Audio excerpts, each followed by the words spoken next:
Guys, we are finally getting started with our first map for this evening here. It's going to be Renegades taking on NME, and the first map will be Train. Yeah, very intriguing map. I mean, this is a map the Alpers, Yam and Kusta are going to have big time games.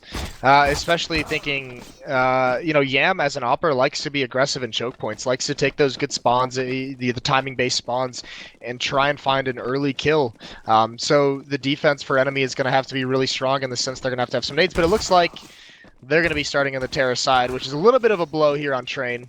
I believe this is one of the maps they just lost the other night, I believe, isn't it? Yep. So that doesn't bode well. Yeah, doesn't bode very well at all. But Renegades at the same time too, now just bringing in Ostilo. Not exactly sure how recently he actually came over to North America, but maybe not enough time to get him sort of into the mix with the team yet. That could also be another factor working against the Renegades, which could allow NME to bounce back. Another thing that I found sort of interesting, now again, I'm not a professional in regards to analyzing the Australian scene whatsoever, so I could be completely wrong when it comes to analyzing this regard, but just off of like a random selection of matches that I looked at before he went live tonight, it didn't really look like Ostilo was like this player that was absolutely like outshining everyone else on his previous team. So it's interesting to see why they've chosen to pick him up. For me, that's going to be sort of a thing where I want to wait and see how he gels into this roster, but it didn't seem like he was just like this completely outstanding player that they wanted to snap him away immediately to bring him over here to America. I mean, I don't mind that. I like that because they have JKS, they have Azure, and they have Yam, and all three of two of them currently, Azure and JKS, have been the carries for Renegades, and then Yam was the carry for Immunity, this high impact opper who's been struggling to find his place in this team. So grabbing someone who's not going to be an attempted carry type player, I think that's gonna help shore up some of these roles very well for them moving forward, and interested to see how Sponge is going to start working him into the system. And it looks like we are experiencing a couple problems with the server, guys. So as soon as we get that sorted out, we will be going live. But again, just to talk about things that will be coming up, we've already gone over the schedule for this evening, but it'll be sticking to, I believe, that Tuesday to Thursday rotation that we were working off of the last season as well. So you're going to be having matches not only this evening, but tomorrow, Thursday night as well. Bringing it to you for the next, I think, 9 or 10 weeks, a little bit of a break somewhere in there. Jeez. Of course, leading up to the Great LAN Finals, I think sometime in May. Trying to remember the schedule off the top of my head as I pull it up in my browser. The Great LAN Finals. I know there's going to be some weekends mixed in there as well. Yep. Bringing that back from the couple of seasons too to sort of catch up when we have to go on break for the major and whatnot as we usually do. So that'll obviously have a little bit of a break there, but beyond that, should be pretty much par of the course on that Tuesday to Thursday rotation, as you guys are used to from the previous season now. Yeah, it's going to be a party. It's going to be a party, Blue. You excited? Indeed. I'm excited. I think one of the cool things that everybody's going to look forward to see as well, that'll start tomorrow night, we'll be seeing how Liquid now performs. That'll be their first official match, bringing Simple into the roster, so that's something to look forward to. That happens tonight. Can't exactly remember who they are playing, but they've got a big one on Thursday too, where they're going to be playing against Luminosity, and that'll be our last match on Thursday, so you're definitely going to want to tune in for that one. Simple and his Razor Mice. It's going to be a lot of fun. Yeah. The issue, guys, is that there are two coaches, and one of them is missing his he's not in the coaching slot at the moment, so we're waiting for that to get straightened out. Can't imagine it would take too much longer, so we're just going to chill, as both these teams do have analysts and coaches who like to spectate inside the game. Indeed. Speaking of which, Ryu, the coach of NME, it's actually a pretty impressive guy in terms of what he does for the NME team. A little bit of a managerial role on top of his coaching, but he's not so much strikes me as a guy who comes in and invents new tactics for him or helps him strategically with anything crazy. But he's just very level-headed, keeps them with their minds focused on the right things, talking to him at the minor. Smart guy. So he's got his team playing very, very well. They trust him a lot. So definitely valuable input from him onto how this team performs. And that's actually good to see from him too, because you go back just a couple of months right before this team entered into Pro League when they were still a Premier level team. He was actually a full-time member of this roster, and he himself decided to step down as he didn't feel he was performing up to par just as a pure fragger, but he still wanted to be there to support the team strategically, and that's exactly what he's done now, jumping into this coaching role. I think it took a little bit of time for him to sort of gel in and get used to that, and for the rest of the team to get used to that sort of thing too, but it's managing to work out great as they're climbing pretty heavily here in the North American ranks now. Well, hopefully. Based on a very small recent set of performances, I guess you could say that. I'm just excited to get this started. What's the next map? It's train, and then what was the other? It was Overpass. Mirage, I think Mirage? we go to next. Yeah. So how these work, guys, is both teams kind of blind ban 2 maps each, and then the remaining maps in the pool get randomized. So, I mean, essentially, if there are 4 different maps banned, then three maps get randomized. But if both teams choose to ban the same map, then 4 maps are in the random pool. So pretty interesting way of doing things, with neither team knowing what the other one is banning, which is pretty cool. Because it still gives you some bans, but it still requires that you have a variety in the map pool. All right. Well, it does look like we're finally going live, guys. So welcome back to the match, hopefully without any further delays and getting things started.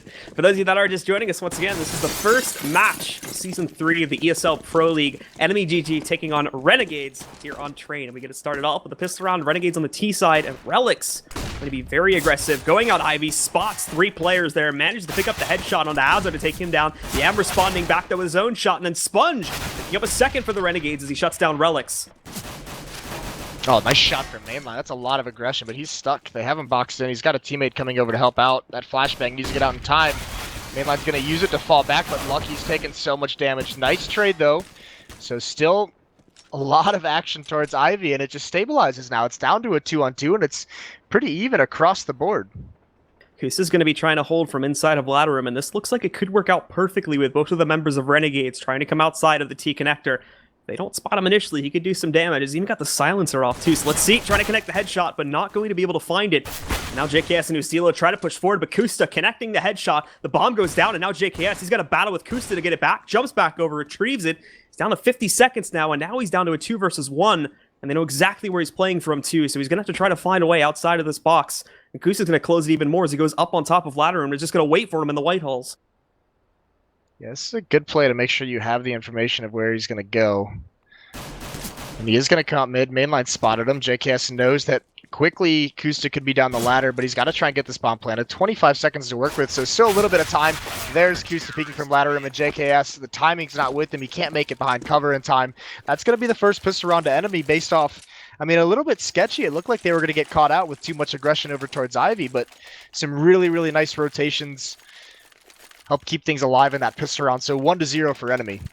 Kusta with the good play, too, to just try and box in the last remaining member of Renegades, that being JKS, not allowing him to go anywhere. And they'll be able to stop them from moving out any further. So enemy take the lead at the beginning of our first map here. And now they're immediately going to start things off. But Yam responds back. He's able to find a deagle headshot to immediately pick up the pace now from Renegades. Shuts down Uber. Way back over there towards Ivy, I believe. And already eliminating him. Now the rest of Renegades going for a very quick inside take. This brings Relics into the pressure situation, but Ustilo shuts him down before he could take out even a single member of the terrorist side. Now they're in the site, getting a quick amount of control. Ustilo pushing forward. He is shut out there by Mainline, so they get a little bit of a response, but still, this is not looking good. Azur's up there. He's managed to pick up another SMG, and he's holding back the CTs, but he overexposes himself. So Lucky's going to be able to take him down. And now enemy moving as a 3-man group, trying to go for this retake, but also being cautious of Yam, who's currently moving in on the flank here, too. Yeah, but Yam's eventually going to win that out. And one more for Sponge, and now Mainline cannot find the remaining 2 members. So a nice round from Renegades with that opening deagle kill from Yam. Beautifully done. Pulls a little bit of the rotation away at the inner bomb site. Enemy, they drop that second round, and that's heartbreaking on the CT side of Train. That's a huge win for Renegades, but Enemy's not going to give it up. They're going to buy right back into this. Looking like everyone except for Kusta, the Opera, is going to invest here into this third round. So he's going to place himself, it looks like, again, over towards Ivy. Should be a good position from him when you consider that the rest of Renegades are actually moving their players through the white halls once again. So where they're going, it looks like they're going to be dropping down through ladder room, so it'll be coming out through T-Con, and already Kusta goes down. And that's very unfortunate as you take a look at the position of the rest of enemy's players. They've tried to go for an all-in on the inner yard, and it has not worked out at all. So now they have to try and rotate in. You can see the 2 players sitting above the ladder room there. They're going to try to drop against Azure, but he's waiting for this one, so it would not be the wisest of moves to try and go in there 1 versus 1. You've also got Sponge and T-Connector, so for enemy, this is going to be a very rough retake to say the least. And it looks good for Renegades now to take a good lead at 2-1. Yeah, this is a good call from enemy as well. Not even going for it. They have 4 members with armor and upgraded pistols. You're in a losing situation no matter where you go here, and actually even Uber is going to get caught out from behind, it looks like. Maybe not. I think he hears those footsteps, though. But just save these guns for the next round. There's a nice kill from Uber. He gets one on the exit. They're going to keep their armor, their upgraded pistols, and actually, if Renegades continues to chase this, they could just use a lot more guns. But both teams content with what they've got so far. 2-1 now for Renegades. Just a bit of a standoff there at the end of the round. No one really hunting down either party. So Renegades will keep most of their guns in play. Same thing for Enemy, though. And we even see another upgrade there on Uber, as he was able to scavenge that P90, I think, of someone else from Renegades in the previous round. So now they've got a little bit more firepower, but ultimately, still just on that upgraded pistol with armor sitting behind it. Not a lot of utility being brought into this round yet either, so it should be a pretty simple task for Renegades. So at the very least, find their way inside of the site. Yeah, same sort of eco round, though. Very fast-paced outside for Renegades, knowing they have a huge advantage with the SMGs, with the AK-47s at range. These pistols haven't been able to do anything these past 2 rounds. So the investment not paying off whatsoever. In these 2 rounds so far, they only have 1 kill. And just for that, that's just not nearly enough. And it looks like that might be all they're going to get. Azure and JKS are both brought down very low, but it's just Uber. He's got a P90, but he has the CZ out right now. And it looks like he is going to find one. Sponge goes towards Connector. That's actually a rifle down if there's some way that Uber can save that, but I do not believe Renegades is going to let that happen. They've got to salvage that AK, and they're going to do it. So Uber just falls way back into towards CT spawn, keeping the P90 alive, but I'm sure he'll upgrade by the end of the by the beginning of next round. And unfortunately, 2 out of 4 of the remaining members of Renegades are going to be way too low to try and chase down that kill, so that explains why they don't really decide to chase him out of there and actually drop that gun. Yeah, Manustila could have chased it, but there's that chance he could have won versus 2. That situation with a good position as well. It's just not economically worth it for Renegades to go for it, especially when you consider we're on round 5, and they've already got a very good economy built up on quite a few of the players. Yam's going to drop a lot of his money now as he goes for the upgrade to the op, but still, when you look at players like Azure along with JKS, they're sitting at 7,900 and 6,300, which is very good for the T side to already build up that much. Enemy, in the meantime, the 4 players going down, they're going to completely buy out. Kusta does have the op in his hands, and this is extremely crucial, especially for this team on the CT side, but now he's got to make progression with it, and Yam already starting things off for the Renegades, shutting down Uber. Yeah, and I mentioned it. That's the kind of play that Yam likes to make. When he has the spawn, he wants to get aggressive towards choke points with that AWP. Finds an early pick, so now playing 4 on 5. And the tough part now is Renegades, one of the ways in which they're much improved lately is their nade usage on their T sides. When they're taking bomb sites, they're very, very good at utilizing all their smokes and their Molotovs to clear out positions and isolate players. They still have 4 Molotovs on the board, so no matter where they decide to go, there's going to be a lot of opportunities to apply pressure to the defense. Renegades taking it nice and slow for the time being, though, and Yam was actually sitting back here waiting to see if there'd be any extra aggression coming out from the CTs inside of that T connector, but it doesn't happen, and now they peek out again, going for that strategy, moving outside of mainly T connector and lab room. Good smoke coverage, too.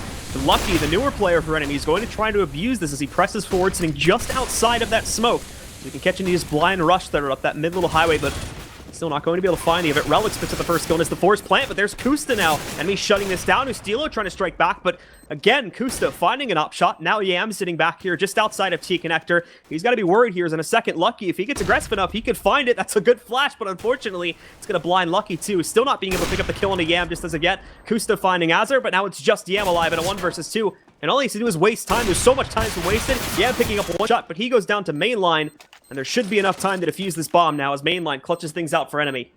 Yeah, fortunate, but a lot of damage dealt. Their economy is still so shaky. They're going to have to rebuy. Because they kept the P90, though, they'll have an extra rifle on board. And they do salvage the op, obviously. Mainline picking up that kit just as he gets over towards the bomb train to really ensure that he's going to have that defused. But, I mean, looking at their money, they're going to have a couple players with light utility. Famas is even out on the board, so the advantage is still in the way of Renegades. And a reset here would just be so heartbreaking for Enemy to deal with in this matchup. Taking a look at where Renegades are going to press themselves this time. It looks like they're setting up to toss some smokes again over towards the outside yard, but they're also moving a couple players to try and distract things in her too. It's mainly Ustilo that pushes in, but Kusta, now the aggression comes out to play with him as he pushes upper and finds an initial kill onto him. Hasn't spawned anything else as yet, but there is still a couple players, namely Azure. It looks like he's getting ready to jump into ladder room though. This is probably just to set up the default for the remaining members of Renegades. Really, really smart adjustment by Enemy. That last round mainline calls out how aggressive Ustilo was, how he was taking box halls basically all on his own, so they bring Kusta over just to get that early pick. Now he's been brought right back outside to take given the advantage and relocate the op. This has the offensive Renegades reeling a little bit. They don't know where this AWP is going to be at. Taking a look at the defensive positions of Enemy too, a lot of players keeping an eye on Ivy, and this is perfect. I think they've spotted the play coming in here. There's going to be 3 resisting it. And now you can see further back to ladder room is where the other pressure point is going to come from here on the Renegades, assuming they still go for that inside yard, but it actually looks like they're going to try to sneakily move their players over here into the B side instead. Unfortunately, they still have mainline. He's slowly backing up, but he's seen the smokes, and he knows there's going to be something coming in. You have that very awkward play happening just outside of Ivy, too. Relics tries to hold, but JKS goes for the jump, and upon landing, picks up the kill onto Relics, but then Lucky, firing blind shots through the smokes, manages to take down JKS. Meanwhile, on the inside yard, you still have mainline here. The two players from the terrorist side with the bomb have just entered, and they pick up the first kill on Akusta. Lucky trying to flank around, but mainline's taking a battle, down at 8 HP, managed to drop a player. Not just this, but Uber cleaning up the final two. A plant doesn't even happen. An enemy shut things down in a very confusing round for the CTs. Yeah, they managed that very, very nicely. It was an attempted split, it looked like, towards that B bomb site, with 2 coming from alley, wrapping around the backside of those trains, and 2 hitting the B site. But nice defense from enemy. They stabilize, and this is the last buy now with Renegades, and it's a little bit suspect. There's 3 members very, very low in utility. All AKs across the board, but Yam only with the smoke. Azur has absolutely nothing. So without that plant, they're really, really hurting on the nades they can use, and this is the response. Azur's worked his way out mid very quickly, but again, it's Kusa with the opening pick. Finds Yam, this time without the AWP aggressive in that choke point. He gets punished. And Yam was trying to actually counter out that exact move there, but Kusta beats him to the punch with the op, picking up the shot. Now he's got a stable position over here by Ivy. Not going to be much use when you consider the positions from Renegades, but at the same time, Renegades are still trying to pull off a strategy, which they've already attempted quite a few times now. So enemy, they're ready for this, and they're just shutting this down completely. Relics and Kusta, they've already picked up 2 more kills for the side of enemy. It's just down to Azur and Ostilo now. Ostilo picking up 1 headshot there, but there's Kusta peeking the short lane, finds Azur, and Relics already in a battle with the last player alive. Ostilo, he's stuck behind this blue train. Now it's to go over towards the alley, but he's not going to be able to find anything. Relics gets aggressive, shuts him down. Now enemy take the lead at 4-3. Yeah, this op is really, really working out for enemy at the moment. Really dictating the pace of the action. A couple rounds ago, gets that opening pick at the inner bomb site. This time, it's just destroying everyone outside. No response quite yet from Renegades after winning those 3 consecutive. And now that they've been buying through the losing bonus, as it builds up, you can see they make the decision. This is a buyout. They have Tech 9s, they have a Deagle, and this is going to be very, very fast-paced round, it looks like, towards the inner bomb site. This actually makes sense, because if they can pick up a victory here, you take a look at enemy's economy, and they actually have not stabilized yet on the CT side. They're still pretty low when you consider the fact that they've now won 3 rounds in a row, so they can very easily break them and retake control of the situation. But it's all reliant about picking this one up, and that's a great name. Look at all the damage it's done. Now Relic's just going to completely close this down. There's 1, there's 2, there's 3. Looking for the 4th. He finds the headshot, and switching over to the USP. Not going to be Relics, but mainline closes things out. Renegades get absolutely nowhere with that force. Jesus. Relics, just get wrecked. He's closing down that B bomb site. Very nice shooting from him on top of that bomb train. There was nothing they could do to clear him out. That nade does some great initial damage, but he wasn't blind. He wasn't pressured whatsoever. He just got those kills so quickly that they didn't have time to swarm him. So great defense, 5-3 now. And now it's got to be a full save for Renegades. And there won't be much on the table, as you said. A full save from Renegades means a couple Deagle upgrades. In fact, just 1 sitting on Sponge, P250s, and just a Glock for Yam. A Tech 9 will also be present on JKS as he leads the charge for his team. Moving over here through Ivy, they actually don't really have anyone watching this. Lucky's sort of paying attention to it along with Ivy, but Kusa on the wrap catches it. Just along the edge of the tunnel there, takes him down, sitting behind these players. There's Lucky. Kusa actually finds the kill. Lucky's not going to be able to be lucky enough to pick up a kill. Azur sneaks through with at least 1 frag pickup here as he takes down Uber, but starts to miss his shots in the second attempt. He'll be taken down by Relics. And Kusta closing things out with a nice little spray on a CZ. I like this defense from enemy. This is the 3rd different spot we've seen Kusta open rounds up. That time it's over towards Ivy. We've seen him at inner, and we've just seen him outside in the train yard behind bomb train. So being very mobile. Now, even if Yam wants to pick up the AWP, there's no guarantee that he has any indication where Kusta is going to be this round. He has no clue because we've seen so many different setups from the defense. And is Yam going to take this very quickly into the choke point? No, they're going to play it passively. He's going to watch for an Ivy push, and it looks like they want to set up for some smoke. Spread out into a default with the bomb above ladder at the moment. Taking a look at Ivy, though, they've got aggressive here again. And actually, if they don't... Ooh, if Kusta could have stuck around, he might have been able to catch some of those players jumping down from the dumpster. It looks like the path they took actually would have still brought them out of Kusta's line of sight. So now they move in. They don't have a smoke covering the short alley, so as they go towards it, there's 2 kills being picked up back-to-back from enemy. Someone tries to get up close and personal with Kusta, but it's going to be Ostilo that gets shut down by Kusta this time. And the defense holds strong on the outside bomb site. Down to a 2 versus 4. Renegades JKS is forging a little bit of a path here as he moves forward. Finds relics. You still have Kusta sitting over there in that little cubby to the left, though. And now trying to hold back the remaining players. Renegades taking this very, very slow right now, as they hope to pick up at least one more frag. But slowly but surely, Enemy are boxing these players in to look for the last couple of kills. Kusta specifically, you can see he's pushing up, but he's going to hold here in this corner. He actually just heard something. So now he's got to watch out as he's the player that's currently being hunted. It's JKS that finds him. That's exactly what Renegades needed. But now they got to get on this bomb site where Lucky is sitting close by. Going to try to jump up on top. Not sure if they've heard him as of yet. Looking for the headshot on Azure, and he's going to be able to find it. And now just JKS, but Lucky remains overexposed for far too long. And now it's down to a 1 versus 1 here. JKS looking for the ace. Is he going to be able to find it? As Mainline has to decide on the perfect timing. He's got plenty of nades. Only one flashbang, though. And JKS, look at him. He's looking all over the place here. 20 seconds. Needs to go for the plant. Mainline very, very hesitant on when he should actually peek out towards this, but he does it at the perfect time. Lines up the headshot onto JKS and prevents disaster there as the ace almost comes in. And Mainline even having the casual amount of time to go pick up the op. I almost feel bad because actually Renegades played that 2-on-3 really, really well. Azure and JKS. Azure was basically just bait for JKS, occupying the attention of Kusa while JKS went on a massive flank from the bomb trade. Azure knew exactly that Kusa had seen him multiple times, and he was just jumping back and forth, kind of taunting Kusa, like saying, like, take the shot, take the shot. All the meanwhile, JKS comes around, gets that flank kill, and gives him a shot at winning that 2-on-3. But either way, a nice one-on-one clutch from Mainline, playing it very patiently, and this is great management of the train alleys out of the defense. Enemy doing it very well. Now that they have all this money built up, they have all the nades, Molotovs, so when those executes come out on the outer bomb site, there's fire in all these lanes, and no one from Renegades can push up. They take too much damage. That combined with the op, they're just making no progress. So now we see what we can only assume to be the tactical pause coming in from Renegades at this point. Happening a little bit late in the half, but in all honesty, at a pretty good point now. 4-round lead picked up from Enemy. Finally starting to establish themselves from an economy basis, too, when you look at a couple of the players here on Enemy. But Renegades, they've got a full buy coming into this one, full utility. Everybody's with AKs. They've even got the op being worked here again on Yam. So this is actually probably one of the more optimal times they could have chosen to go for one. Yeah, they've got to figure something out. And I believe it was when we talked to Sponge, when Anders and I talked to Sponge in Taipei, he mentioned they have a rule. If they lose 6 straight rounds, it's an automatic call for a timeout, no matter when it happens in the match. If they lose that, if it's like 6-0 or 7-1 or some rule like that, it's an automatic pause call. And it's not even always to talk about anything strategic. It's sometimes just to be like, all right, guys, everyone calm down. We've been getting beat up, but you know, refocus yourselves and let's figure out a way to get back in this. So we'll see what happens here in this round.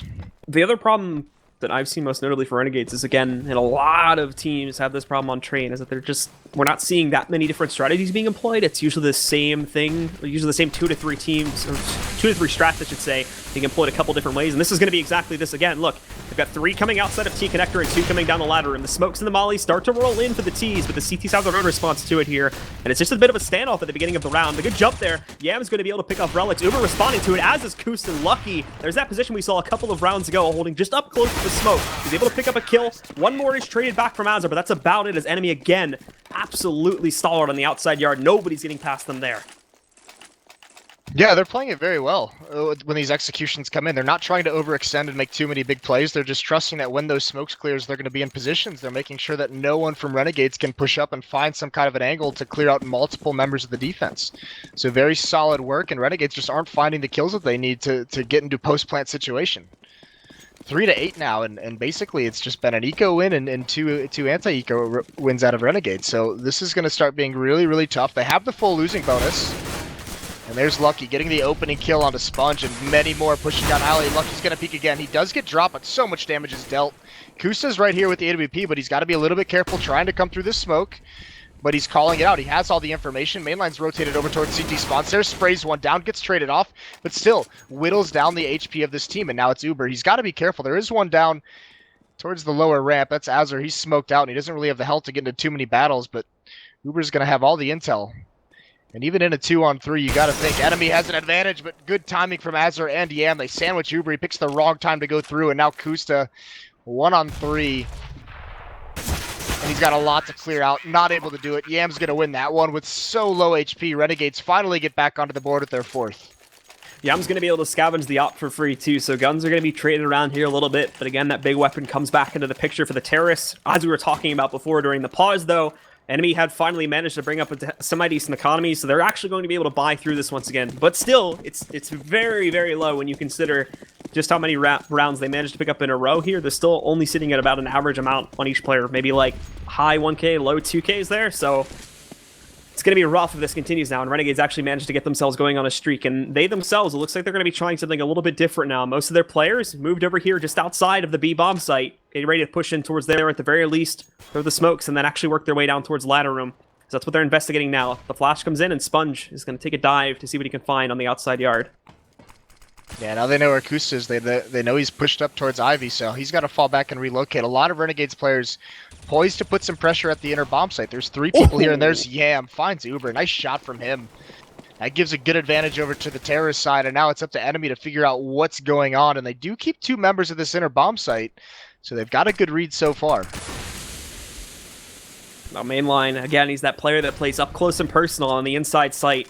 Waiting there with the molly, but he holds back, and it's a good thing too. So Renegades have been doing this for quite a few rounds now, where they sort of bait out the smokes, but they don't actually go in for quite a few seconds after that. Now this one comes in a little bit later, and it actually seems like it was perfectly timed, because the Renegades players were starting to group up as if they were going to push down a ramp.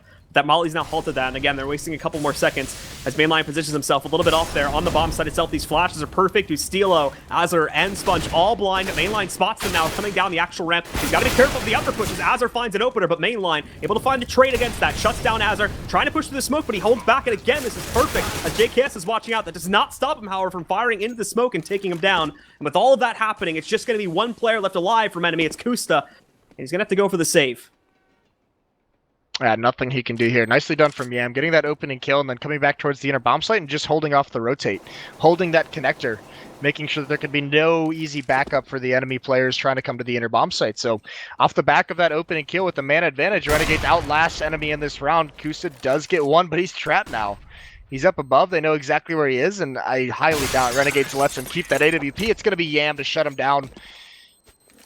And it looks so grim for a while. 7th straight for Enemy, but with one win, they get back on the board in a second one, and now they've depleted the economy so much. No AWP is going to be on the board for Enemy, and that's been a staple of this defense. So with 4 FAMASes, it's going to be very, very difficult for Enemy to get back on the board. This could be a nice ending to the half here for Renegades as they catch back up. And for the Renegades, is moving everybody through the white halls right now. Probably looking like a pretty straightforward push going into the inside bomb site, but it's not a straightforward defense at all from Enemy. They hold their players back, but it's traded from Renegades. They pick up 3 kills to respond to Enemy's own 2 pickups, and now they've only got Uber and Lucky alive. They know they're on the inner site, so they've got to rotate in, but their smoke actually stops them partially. However, there's Yam again, lining up shots with the op. He picks up Uber, just down to Lucky in a 1 versus 2. He's got JKS, very low at 13, but he's way in the back there. Lucky spotting that flash, comes out, and Yam's going to miss the up-close shot. Not going to connect on the Lucky. He's still alive, 48 HP. JKS alive in the back, but he doesn't have a molly to hold this off. Yeah, there is a smoke on Lucky, but he has no kit. He's almost got to stick this at this point, and he is. He's just going to be on it 6 seconds. No peek yet. And actually, I'm not sure if JKS is going to do this in time, but he does find it through the smoke. There were 2 seconds left on the defuse, so he had a little bit of time to play with, but had there been a kit, that would have been a defuse. Either way, Renegades is going to win it out. And now look at the buy that Enemy's going to have on the board. Scout immediately comes out onto Uber. Mainline with the 5-7. FAMASes come out. But really, there's not too much to work with in terms of firepower here for Enemy. So Renegades get themselves back into this matchup. Kusta buying the Nova now. So we'll see where he plays this. I imagine he's going to push towards Evox or something and just try to play for that up-close and personal fight when these guys try to push in, and that looks like it's exactly where he's going. But what he hasn't realized is that Yam is already pushed out, and there's the first kill from him. Kusta trying to respond with some shots of his own, but unfortunately he has been found out a little bit early there by the players coming outside the ladder room. Mainline pops out. That's actually a perfect flash. Look at that. He picks up 1 headshot, almost finishing off a second. Now Uber with the jump scouting does some good damage to a 3rd member of Renegades. They're all so low, but they pick up 2 kills regardless. It's just on mainline. However, 1 shot each. There's 1, picking up Ustilo, trying to find the 2nd, but he can't whip it in time. Sponge takes him down, and the half ends 8-7, still in the favor of Enemy, but a good comeback from Renegades considering where we were at one point.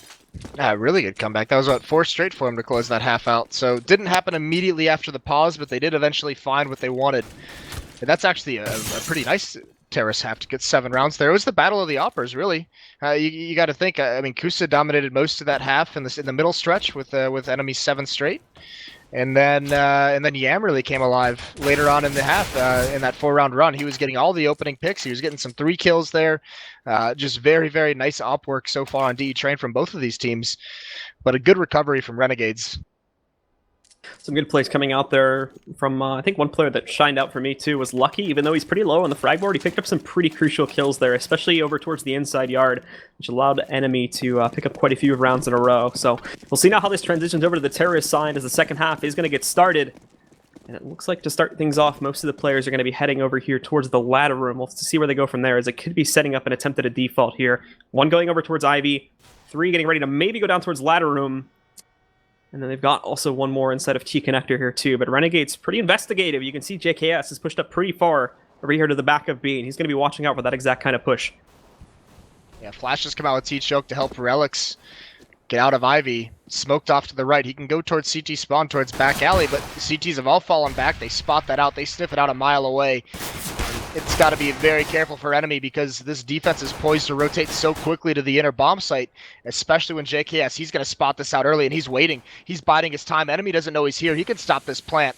And enemy, this is a tough spot to be in. There's JKS, kills the planter. He does get traded off immediately, but it's a 3-on-4 situation. It's looking good for Renegades as Yam climbs in for 1 more. Oh my lord, it just gets cleaned up so quickly there at the end. The accuracy from Renegades indeed is on point, and that allows them to now tie the game up at 8 rounds here for enemy. We'll see if they go for the course of the force, as they did not manage to get the plan in the previous round, so it might be in their path here if they decide to go for it, but actually doesn't look like it. They're just going to take this round light. 5 Glocks, 2 smokes, and a flashbang sitting on mainline, along with a last-second P250 buy-up on Relics and Uber. And again, pretty much the same path being taken here by most of enemy's players, just moving over here towards the ladder room area, probably going to proceed over towards the inner yard from that point. However, Renegades expect exactly this, as they have 2 players sitting nice up close here on the ramp. Yeah, this could be a slaughter. It's going to be a little bit scary here, as they're about to walk right into 2 SMGs. There's the first kill, and the second, and the third. JKS, nicely done. The UMP going to work, pulls out the pistol. Going for a 4th, but he's not going to find it. It's going to be Yam to bail him out. JKS does eventually get taken out, but a really nice defense from those 2. They hold strong. No progress made by enemy, and JKS with 3 UMP kills makes a lot of money. In hindsight, actually doesn't end up being too bad of a thing from enemy, considering that they barely invest. They don't go for the Tech 9 Force there. Had they tried to go for the same sort of plan, that would have been absolutely horrific. Now it's the same course of action here on their last save. Just a couple P250s that they got a little bit more money to work with now. A couple more smokes, so maybe they'll try to set up something a bit more advanced, but they're definitely trying to save money for that first gun round. At this point, I think they're looking for a plant to try and have that AWP out in the next round. They might be able to force buy. It would be glass cannon though, and it's just going to be a straight rush. So these smokes don't even get used. That's very confusing. Why they even bought them if they're just going to run down lower ramp without any cover. So no one from Renegades falls into this round. A couple more kills on a UMP. That money bonus is going to be helping Yam out as well. He might upgrade to an AWP, but he could also keep that gun if he wanted to just try and be a little bit cocky about it. And there it is. Kusa is going to have the AWP. No armor, just a smoke on top of it. Imagine those smokes were maybe for the post plant, so they could try and play some more sneaky angles and try to pick off the members of Renegades in hopes of winning the round. But obviously, as you said, they're, again, as we saw in the second round, they're just shut down completely in their attempt to rush down ramp. So no real progress being made there by enemy at all on their T side. And that does not bode well now when they pick up the guns. They do have the op in the hands of Kusta, as you were saying previously. It's the glass cannon buy up from him, but he's actually going to wait to see if Sponge gets aggressive enough to peek towards this angle. He's on the right side right now, so it won't be likely, but if he could pick up that shot, that'll be an amazing start for this team, as no one else has given any indication they're down Ivy yet. And just as I say that, they peek. Yeah, Sponge though, those are some wide peaks, and now he's playing with fire by just kind of walking behind the smoke. Any kind of spam through, he could catch a lucky bullet. But he is going to get close up and wait for him to run right through it. This is going to be a pinch towards the outer bomb site. Azur's playing close up towards ladder room. Yeah, I'm sitting back here to support him as well. The nade's going to pile in there. That actually might do a little bit of damage to his teammate, and it does. But thankfully, way more damage is done. The trades and the kills coming out like wildfire there, as each team loses 2 of their players. Kusta and Mainline both going down from enemy, but also Sponge and Yam. Everybody that was in that alleyway there is now a dead player, essentially. And the only people that are still alive are Stilo and Lucky, who are sitting a little bit further back. Yeah, I think Lucky's going to be the one to try and make a play here. Azur's still just nonchalantly sitting inside ladder room. Good position to get some information if he hears footsteps. And also, enemy's got to be careful as Lucky has fallen towards Ivy, so it's just these two players. There's no map control. Really, all they have left is to go towards the center bomb site. They have basically every nade they could want to use to go for it. But Azur's getting antsy. It looks like he wants to start making this play up the ladder for a quick flank. 20 seconds left on the clock. The question is, there's the flashbang down the lower ramp. JKS drops a Molotov at the default plant spot just to delay things, and it works perfectly. Nice defense from him, and Relix, he gets that kill, but he still can't go for the bomb. He's got to smoke it off, and his only chance now is to get this plant. But he is getting encroached upon from both sides. He's going to be surrounded now, as you can see. Azur just over to his left outside of the smoke as he tries to peek out of it. He's right up in his face, and Relix aiming way too high to even attempt to take that 1v1 there. He's going to shut him down. And again, we'll see the CTs continue to dominate here on the second half as Renegades will pick up their 11th round. Enemy, we've yet to see a single round pickup so far in this first half. Yeah, starting to get scary. That plant's going to help out as well as the 4 rounds of losing it with the bonus is going to start building up. But the money, especially from those SMGs in the first couple rounds, is going to be bailing out the economy of Renegades. I mean, there was only, I believe it was only one player died in the first, in those 2 anti-ecos. So they haven't had to force too many rebuys in terms of their armor and everything. So still even, I mean, losing 3 players that round, they still have plenty of money to work with going forward. And Enemy now, they're starting to feel the pressure a little bit as they haven't even really had any kind of success. 5 AKs on the board, very light on utility, only 3 smokes to work with. Something to notice there, actually we'll talk about this in a second too. Kusta picking up that first kill, just a wild peek outside of T-Connector, shuts down Azur as he tries to get into the counter position for this one, but Kusta tests his luck a second time. That doesn't work out as Ustilo shuts him down. Yeah, that's kind of a, I don't like that play. You get that opening kill, just take the advantage. You have a minute and a half left on the clock, just fall away. Don't hop on top of that train and try and go for some kind of Rambo. Look at where his teammates are on the minimap. 2 players outside of Ivy, 2 players towards Inner, no one there to back him up or trade any kind of a kill, so he gives back the advantage that he gained for his team. He shouldn't know that the bomb is down yet. It was placed in a safe position, so Renegades aren't going to know that that's the factor in play as of yet, but Enemy's still splitting their players up pretty heavily. I imagine with the current 2 players sitting just outside of the B bomb site, they're going to pick up that bomb and move it over towards the inner yard. And mainline is going to act as a last-minute rotation, coming in through the A bomb site, going through Z, and then trying to support these players. But the big problem for Enemy is going to be getting into that bomb site to begin with. They've already used a lot of their utility. They are still going to have 2 smokes to try and make an entry here, but if that fails, and we still have Renegades as players in fairly aggressive positions, so more than likely it will, we're probably just going to see the CT shut this round down again. And there's the molly, goes down over on ramp. Uber finds an opener, and actually JKS, he's going to miss his first initial shot, tries to go up the ladder, chase him, but again, Uber winning that duel, shutting out JKS. Now you've got that play coming back in, and they actually go for the plant on the outside yard instead, so this works out perfectly through Uber alone. He does finally get shut down by Yam, but now the final 2 players from Renegades, they're boxed out of this site. Yeah, what a manly play from Uber. He's given him an opportunity to win this round, and they are going to win it. Renegades is going to choose to just save these 2 weapons. Because now this is going to start to get costly. Losing 3 players in 2 consecutive rounds. Saving these guns, they're going to be able to drop 2 over if they need to. So, good choice to really save the economy with that AWP as well. So, Enemy's going to get one off the back of Uber's hard work, but you can't rely on those kind of entries from him every single round. Enemy at some point is going to have to win a tactic outright, and look at Relix, making sure they can only save 1 weapon. And this is actually something I wanted to note a few moments ago too. Renegades actually, for the CT side, they've actually been playing much more economically focused here too. I think it wasn't this round, but the round before, where we saw that defuse coming out of the bomb a couple seconds late. Everybody in the chat was spamming BM, but it was actually to delay, so his teammate could go back over towards Ivy and retrieve the bomb, as they had that crazy trade happen there. So they wanted to make sure they got the op back. They didn't have to rebuy that one, and that's why the bomb defuse was actually delayed there. And now they're still able to go for another rebuy. Enemy in this situation were in a much worse off position previously when they were faced up against similar odds with a similar economy. So Renegades is doing a much better job of keeping their money up high, and this of course is going to lead to much better buys for the CT side. Very, very aggressive in the outside train yard, but 4 members of Enemy are stuck behind the same train. That first train, no one's progressed forward. No one from Renegades has showed themselves, so this is very, very hard at the moment for Enemy to break into. The first kill is going to come in the way of Kusa. Nice headshot onto Azur. On top of the trains, he finds the angle, and then Lucky, the nade kill onto Usil actually saves mainline's life.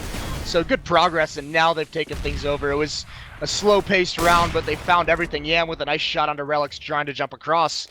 And actually, that means the bomb can't make it either. And now Yam trying to force his way outside of this smoke. There's actually a lot of smoke coverage. They don't see him, so there's a free shot into Uber. There's a free shot into mainline. Looking for the third over there by Ladder him on a blind shot. Not going to find it, but now there's a pickup on Kusta. Now it's just Lucky. Yam is the ace. Are we going to see the ace from him, or will JKS steal it? JKS, he's respecting it. He's sitting back. He's going to give him that chance to pull it off. Not only this, but that bomb is down on the ground too, in a place where Lucky can't really retrieve it. He's got to try and save this. He's spotted JKS sitting way back there, but has he seen Yam? No! Yam's gonna miss that shot. He falls back. What is happening now is everybody's missing their shots. Yam's had enough of this, though. He's traded it out for the M4. And Lucky, he's got the bomb, but he's not going for the plant. He wants to take this 1 versus 2. He probably still thinks one of these players is far enough back, but Yam comes out. There's the ace from him. And Renegades swing by with another round. What an unreal round from Yam. That was so disgusting.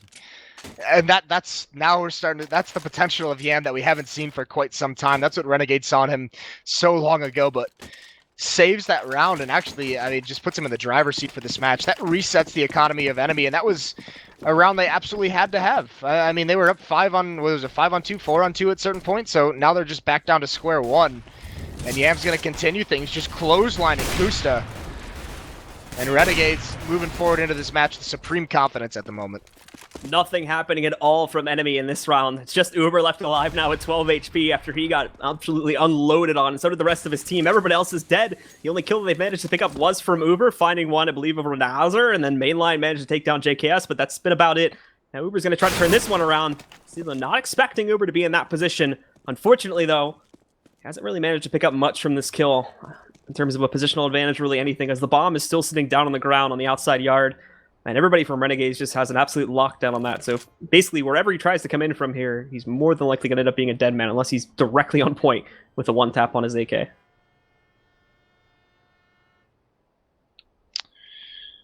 Yeah, this is going to be really difficult for Uber to even find anything. And there he is. He's already been spotted. So with this low HP, Sponge should be able to find an easy kill. Just one bullet. Now he spots him out. He's going to grab it long range. 13-9 now for Renegades. Only one terrorist round for Enemy on train so far. This is not looking good for them. Without that plant, they might be in a situation where they have to buy this round. But they don't really have too much to work with. Relics is going to be stuck on the Tech 9. Galil for Lucky, but I mean, Kusta does have an AWP, so perhaps that's all they need.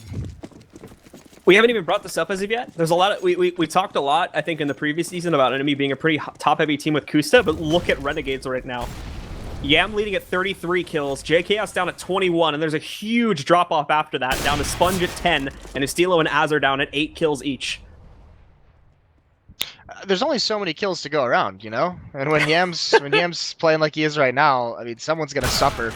Nice shot from Kusta, though. Yam, he gets outplayed patiently by Kusta. He comes up alley and finds the quick scope. It's going to get smoked off. 1:20 left on the clock for Enemy to work with a man advantage.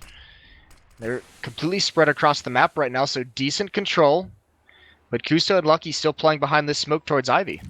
And actually, look at how aggressive Renegades is being towards the choke points. Azar in ladder room, Sponge towards E-Box, Usilo right behind this first train. All of Renegades playing very forward in this outer train yard. And for Enemy, it's all very, very patient sort of play. They're sitting back. They've got 2 players positioned just outside of Ivy. They're finding an initial kill. They're hoping someone wants to rotate over there to try and find revenge, but they're not going to be able to pick it up from there. The rest of the team, though, they've made very little progress on getting map control at all. One player just circling around up on top of the ladder room there, trying to see exactly who that is. It looks like it's going to be Uber, but he's actually not going down into it. They're trying to throw the fake over towards the inside yard. For JKS, not falling for that one at all. Him and Azar picking up 2 kills to start things off. Uber's also fallen. He was the player that was sitting on top of ladder room, so they're not going to make any progress at all. It's all going to be an attempt to come in through T-Connector and Ivy. And although the Ivy push goes pretty okay, for the rest of the team, they've just absolutely failed at trying to find their entry marks. And, Kusta almost burned alive there accidentally, but he survives it with 3 HP. Unfortunately, though, he's surrounded now. And with 8 seconds left, his biggest thing to try and do here is die, and that will happen at the hands of Ustilo. Yeah, this is one of the areas in which Enemy, being a relatively inexperienced team, is going to have to improve upon. They have 1:20 with a man advantage, and they say completely spread out across the map. With that man advantage, just group up, play the trades. I mean, the bomb was all alone towards mid. No one could even salvage it. You know, the inner player went out all by himself. He got killed. No one was there to trade that kill. If you have a man advantage and you just play the trade game, you're always going to come out on top because you're still going to remain that man ahead overall. And that time, Renegades is able to just pick them apart. So even though Enemy got that opening kill, they don't capitalize on it. So now they're forced to do a real sketchy buy. 5 Tech 9s. Azar gets the opening kill onto Uber, being aggressive towards ladder room. And there's Yam with the AWP chiming it again. So whittled down once more. And this hit has just been so incredibly weakened. Yam's gonna fall back to sit on top of Tanker, just watching for the opposite area to push in now. They'll try to catch main line, but again, from enemy, it's this hesitation that kills them.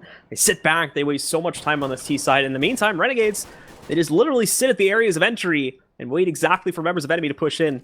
Technically speaking, if enemy position their flashes correctly, they can completely counter out what Renegades is doing right now, but we're just not seeing that at all. Everybody from enemy is going to attempt to push down the ramp, but JKS is sitting here. He only manages to pick up one frag, but now you've got Yam sitting in the back around the tanker, and he's going to get one and finishing it off with the double, shuts down Kusta, along with the other final member there of enemy.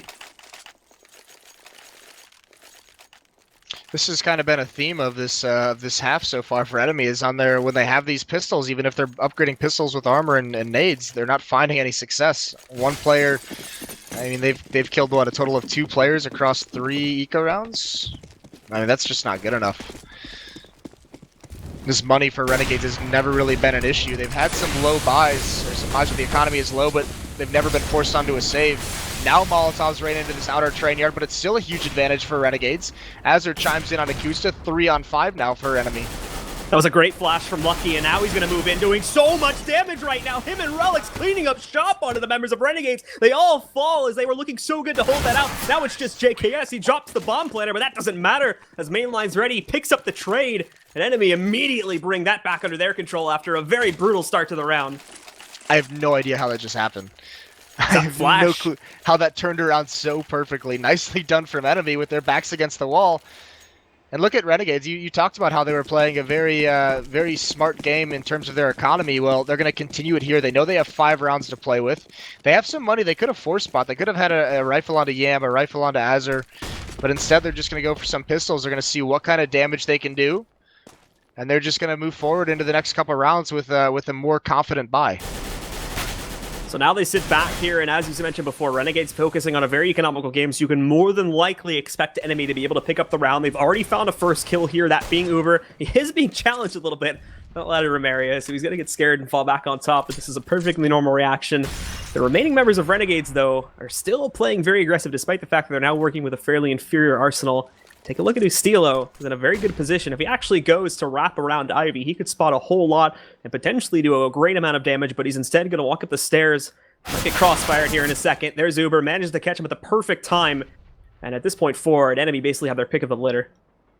Yeah, that push forward, you could see Renegades gambling towards the inner bomb site. So that one push up towards team mid and to wrap around up the stairs was just in case they were going inside. That was just a full commit on the gamble from Renegades. You know, if enemy is walking towards the inner bomb site, they have a massive advantage in terms of surprise and manpower that enemy won't be prepared for. Either way, enemy comes outside, free plant for them. Everyone's spread out across the map. Just got to be careful they don't lose too many weapons because the money on the T side is not strong whatsoever. They want to make sure they can have these buys to close things out. And Azur going to make things a little bit difficult with a nice deagle on the main line. But there's Kusa with the op, and Relic's going to close things out 15-11 now. And the question is Renegades buy into this round? I think they should. They have plenty of money. You don't want to save. I mean, it's smart to be playing a. Oh no, they're just going to do like a half buy. Yeah, they have a scout onto Yam, a scout onto Azur as well. So 2 Deagles and a CZ. So one more round. They want to make sure they have everything they could need next time around, and even get lucky on this one.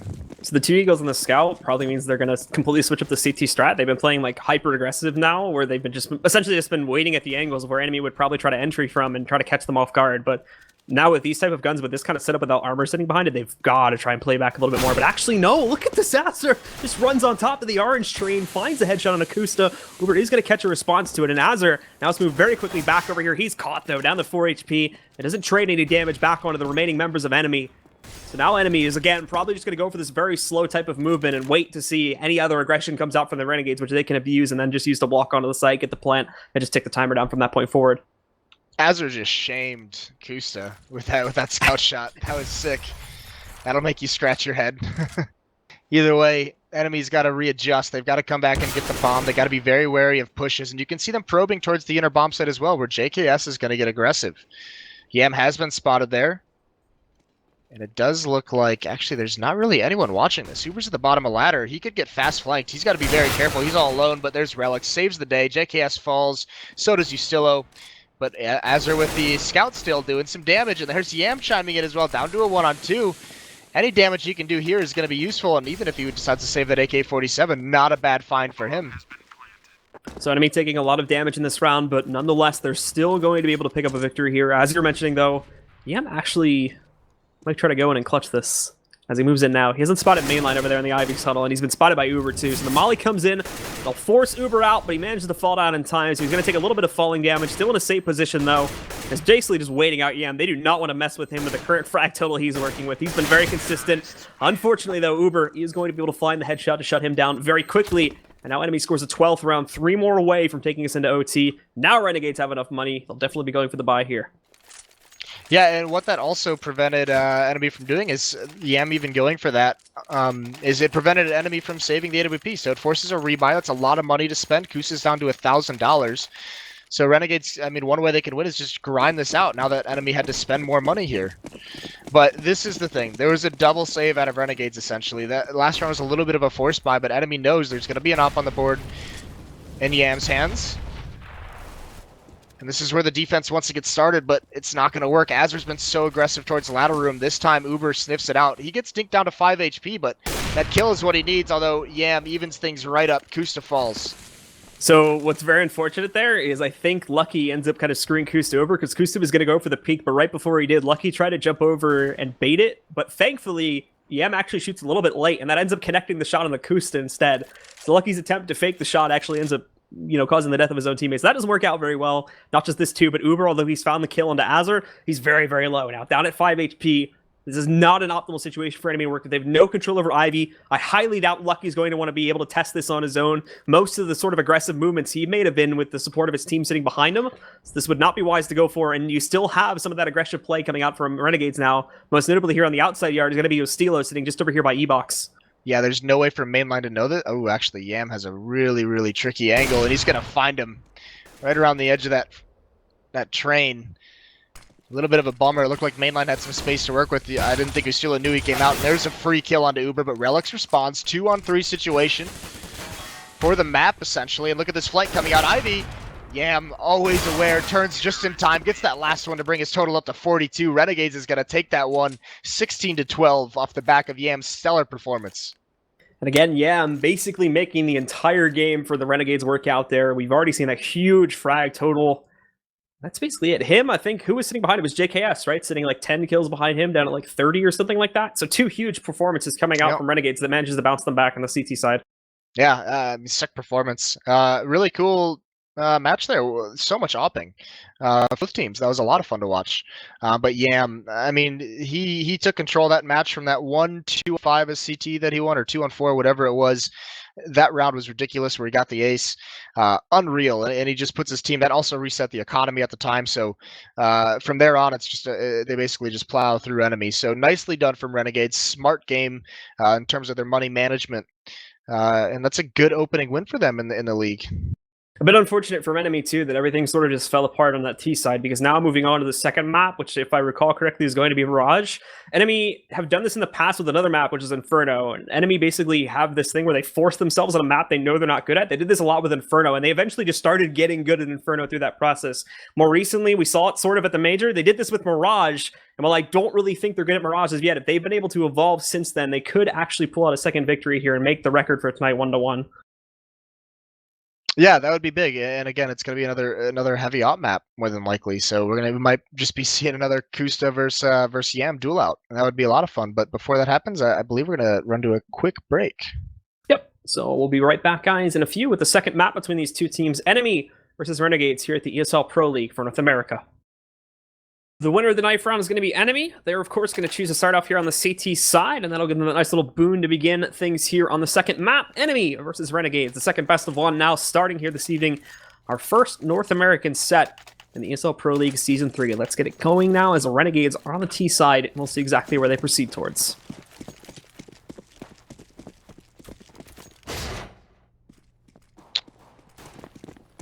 Standard default setup. Lucky and mainline playing in this B bomb site. Oh, look at that. Uber is going to get that first kill. That's over towards A ramp. Sponge gets a little bit aggressive, just trying to see if he can get any information on the setup, and Uber just punishes them for it. So nicely done, but that spurs them forward on the B bomb site. Oh, Lucky executes 2 members. JKS does get into the site, but Lucky's there to clean him out. This is a good pistol round from Enemy. A 4-on-1 situation. Yam, the hero of last map, but just a Glock against 4 with no armor. There's really not a whole lot of hope you can do or have in this kind of a round. And now for Yam, unfortunately, although he was a big player in the previous round, pulling off a 1 versus 4 in the initial round, not going to have very high hopes for him. He's also lost control of the bomb, so at this point, he's falling back in an attempt to wrap, hopefully to catch at least one of the players from enemy off guard, but he's being pretty loud about this, so as soon as he gets close to Relics, I imagine he's going to catch on to this one, and really just hunting down any frags he can at this point. There's not really much else he can do. There's no point in him falling back and saving, as he doesn't have anything to save besides a molly. And now we go. He gets himself into a battle. Now it's just a standoff. How many kills can I get? Really 0, as Relics does end up taking him down. An enemy will start things off with the first round on the second map. That was a really nice bait and switch setup from Mainline and Lucky over there at that B bomb site. Mainline distracts a lot of members jumping out of those halls. He's in the bomb site, and it just allows Lucky to get a couple nice, easy shots as they come running, looking the wrong way. So easy pistol on there, but this is where they faltered in the last map. They lost that second round to a force buy from Renegades, and here it comes again. No deagles this time, though. And Hauser checking things out over here in the underpass. He's going to try to investigate. Thankfully, nobody from enemy being too aggressive about that one. They're all sitting back, mainly playing on the site. You've still got Kus, of course, playing inside of the window. And that's actually a pretty well-tossed flash there. Completely blinds Hauser, so that'll hold him back for a couple extra moments. I could envision a very good play here, though, when you take a look at the positions of Hauser, along with the Yam sitting over at the top. If they can bait him to peek and look below, the players at top mid could catch him out. So we'll see if that comes out in a second here. There we go. He just spotted Hauser, and oh my god, a perfect shot to shut him down. Looking for the second. Not going to connect on that attempt, but still, they get the intel as the fact that Renegades are trying to play for control of mid, so that's good enough. Well, he did exactly what they wanted him to do, except for get a ridiculously sick shot like that. So poor Hauser doesn't even know what hit him. Either way, mid control now for Renegades. They've dinked Kusta and Mainline, so they forced him into a more passive setup, and now it's going to have to be Mainline in this corner in shadow. He has a teammate baiting for him with the Famas at long range. There's the nade. There's the kill from Mainline. Got to swing out. Lucky's going to get another one. Another 2, actually. Nicely done, and it's quickly just down to Yam. He's going to get dinked as well. Down to 26. And Mainline's going to clean him up. Nice bonus money there, but good shots from Lucky at long range. A lot of damage going on the enemy, but none of it ends up connecting in a kill onto the members of the CT side, so they're all going to save their guns going into this next round. So a very good economy already being built up here, and probably, I should say, will be built up by the first gun round. But for Renegades, because we didn't see a plan in either of these, just going to be seeing a pretty much a full save round here in the third, as Sponge investing into a P250, but beyond that, it's just going to be Glocks, so expect something pretty straightforward here from Renegades as the trash round. Kus is going to be aggressive with his scout, but how's he going to get out of this one now? 30 HP. He's kind of boxed in, but Lucky's going to be the one to bail him out. Nice shot onto JKS from long range. Uber even chiming in for a kill, and Kus has just got to try and stay alive here in the corner, just hiding until the very end, but his teammates bail him out. That's 2 anti-eco rounds. Enemy loses 0 players, so very well done from them after faltering a little bit on train. That was actually some of the layers with Acoustic. Acoustic's like stuck in a corner there with nowhere to go, and it's Hauser, I think, is trying to jump up and find the final shot, but he can't connect it, and at the final moment there, a couple more members of enemy just peek outside of connector, and they're here, the cavalry's arrived, and Acoustic manages to keep himself alive, even though he was going to upgrade this round anyway.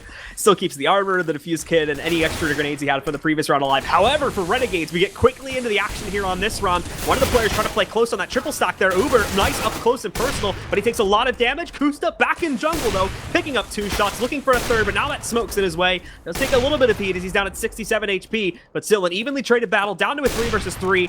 Little tiny hole in this smoke that he might be able to connect a shot on the Hauser throw, but there's Yam pushing in, finds 2 kills. Lucky trying to shut this down now in a 1 versus 2 for himself, but he's caught in the open, and Yam's going to find the final one to give Renegades the first gun round. Yeah, sick play from Yam. The very quick aggression up A ramp from Renegades right through the smoke. Enemy's not expecting it whatsoever, but I mean, that one smoke that they missed out on was a little bit late. Either they missed it or they just weren't able to put it up quite yet. Kusi evens things out, but I mean, Yam continuing right where he left off with some heavy impact frags. Gets 3 there to close that out. So 4th round is on the board, and now Yam even has an AWP, and Kusa doesn't have one at all. The economy could not afford it, but Yam gets dinked immediately. Spray through the smoke. Nice damage dealt early on. That's going to force him to be a little bit more passive with the op. And for JKS, he's going to place himself back now as a bit of a late entry coming out, possibly through Palace. Unfortunately, he's going to end up getting smoked out, so he might have to hold these plans back or use a flash to get himself in through here. The rest of his teammates going for heavy control of middle, and one more is going to regroup with a bomb carrier sitting just below T-ramp. Relics, they're going to take a page out of Renegades' strat from the previous map that was playing very up close to the entry point on T-ramp. Going to try to stop them before they can even start their progress into the site. Mainline playing very close attention to the window room there as well, but there's Relics. He completely does his job perfectly just outside of the T-Rep there, gets bomb control and shuts down 2 of the players from Renegades that try to enter in. Now Renegades is going to be a very rough time trying to pull off this 3v5. Yeah, that was such a sick pop flash from Uber. Completely blinds everyone. Now Kusa does fall, but Uber's still doing some work, this time with the M4. He gets another one. Down to a 3-on-1. Resets the economy completely for Renegades. Nice round from Enemy. They even salvaged the op right back in Relic's hands. He's going to drop that over to Kusta, obviously. But without a plant, without very many kills on the board, Renegades, no motivation for them to really buy into this round whatsoever. So it's going to hold back, and Enemy should be able to take a good lead on the CD side. This is looking a lot like what we saw on the previous map. The question is, though, is this going to stay consistent, or are Renegades just going to find that courage that's needed to immediately bounce back like we saw on that last map, too? You talked about that rule before. If we see this going for 2 more rounds, then we'll have the pause coming in from Renegades. And basically we'll have to see where they go from there. But again, it's pretty straightforward from the Australians this time. It's pushing their players over here out towards the B side. Only 2 initially go into the apartments. 3 more sitting back outside in the alleyway. But for those 2 that did manage to push in, things are not going very well at all, as they've got a dual spray angle set up, and they're not really going to be able to make any progress whatsoever. I guess this is some kind of like Renegades trying to bait out a fake or something, where they send 2 forward like lambs to the slaughter and hope that like mainline rotates off the B bomb site, because he's like, okay, we killed the A attack, and then they just re-execute, but it's not working out here. They're just going to get slaughtered as well by Lucky with 3 nice headshots. He ends with 4 on the round. So 5-1 now. The money's starting to build up on the CT side. And what kind of emphasis is Renegades going to put on the AWP? Are they going to buy into this round? Or they will. So 3 AKs on the board, 2 Tech 9s, probably just so they can add some utility into this. It's Sponge and JKS with the Tech 9s. And it looks like, again, from Renegades, things will be very straightforward, at least at the beginning of the round. Everybody trying to make it... Oh, my goodness, these grenades from Enemy just ripping the members of Renegades that have pushed for an early move onto T-Ramp. They're all getting ripped to shreds here, but that spray, along with Sponge, just hurling himself into this play, coming outside of the Palace. They pick up that kill. Uber's also going to fall here now as well from the CT side, but they've got to be careful. Take a look at Relic's position just on the other side of Firebox. That's danger close. However, Sponge spots him and gets the headshot from on top of it. He's going to take him down and prevents that play from happening. The rest of Enemy, they pushed off this site completely. Kusta trying to let up an upshot. He finds it, but at a heavy cost to his teammates' HP. Lucky's now down at 5 HP. 2 of the remaining members are sitting down just outside of T-Ramp at a 3rd by CT. But Kusta peeking out, finding an upshot to trade out. Another kill that JKS just found him. Kusta again! But now you've got Estilo sitting up on top, just inside of the Palace. The Fuse comes in. He's going to be able to finish it off. And now just backing up. I don't think he realizes he's sticking this, now peeking out. He's wasting too much time, and Mainline is going to be able to steal away the defuse. That's a very unfortunate turn of events for Ostilo. And again, Enemy keeping consistent with their 6th round pickup. Oh man, that should have been a peek there at the end, but nicely done from Enemy on the retake. They get a little bit fortunate with the gamble on the sticking of the defuse. Still, it doesn't peak in time, so they also salvage the op. Nice heads-up play by Mainline there. 6-1 now. Looked really good for Renegades off the back of Sponge's 2 entries. But that fast A play seems to have been caught out by Enemy. And look at Kusa once again on the left side of the window room. Kind of stuck here. Misses the shot. Almost gets stuck. But now he's either got to he's got to fight his way out. He's about to get Molotov. Dropping his smoke. He's burning alive. And there it is, down to 23 HP. He's going to stay alive for now. But this calls in the reinforcements from Catwalk. The re-smoke comes in as that first smoke actually didn't end up covering the entire site, or the entire window, I should say. So they're just going to re-smoke it just to keep it safe, and so he doesn't end up re-peeking things from there. A very, very awkward exchange happening just outside of the window room in middle right now, but so far nobody falling from either team. They have very low at 4 HP, but it's the same story for Kusta and Mainline, who are down at 23 and 10 respectively. Now the peak comes in. Azur finding the first opening blow on Akusta, but Relic's immediately trading that back out. Now they push in against Mainline, who Steeler shuts him down again, though, at a heavy cost to his own HP. 3 of the members of Renegades now below either 11 HP or just around 10. Yam down at 4. So it's going to be rough to make do with what they have left. JKS definitely has to be the big player here. But they also need to get the bomb into this site to even start this from happening.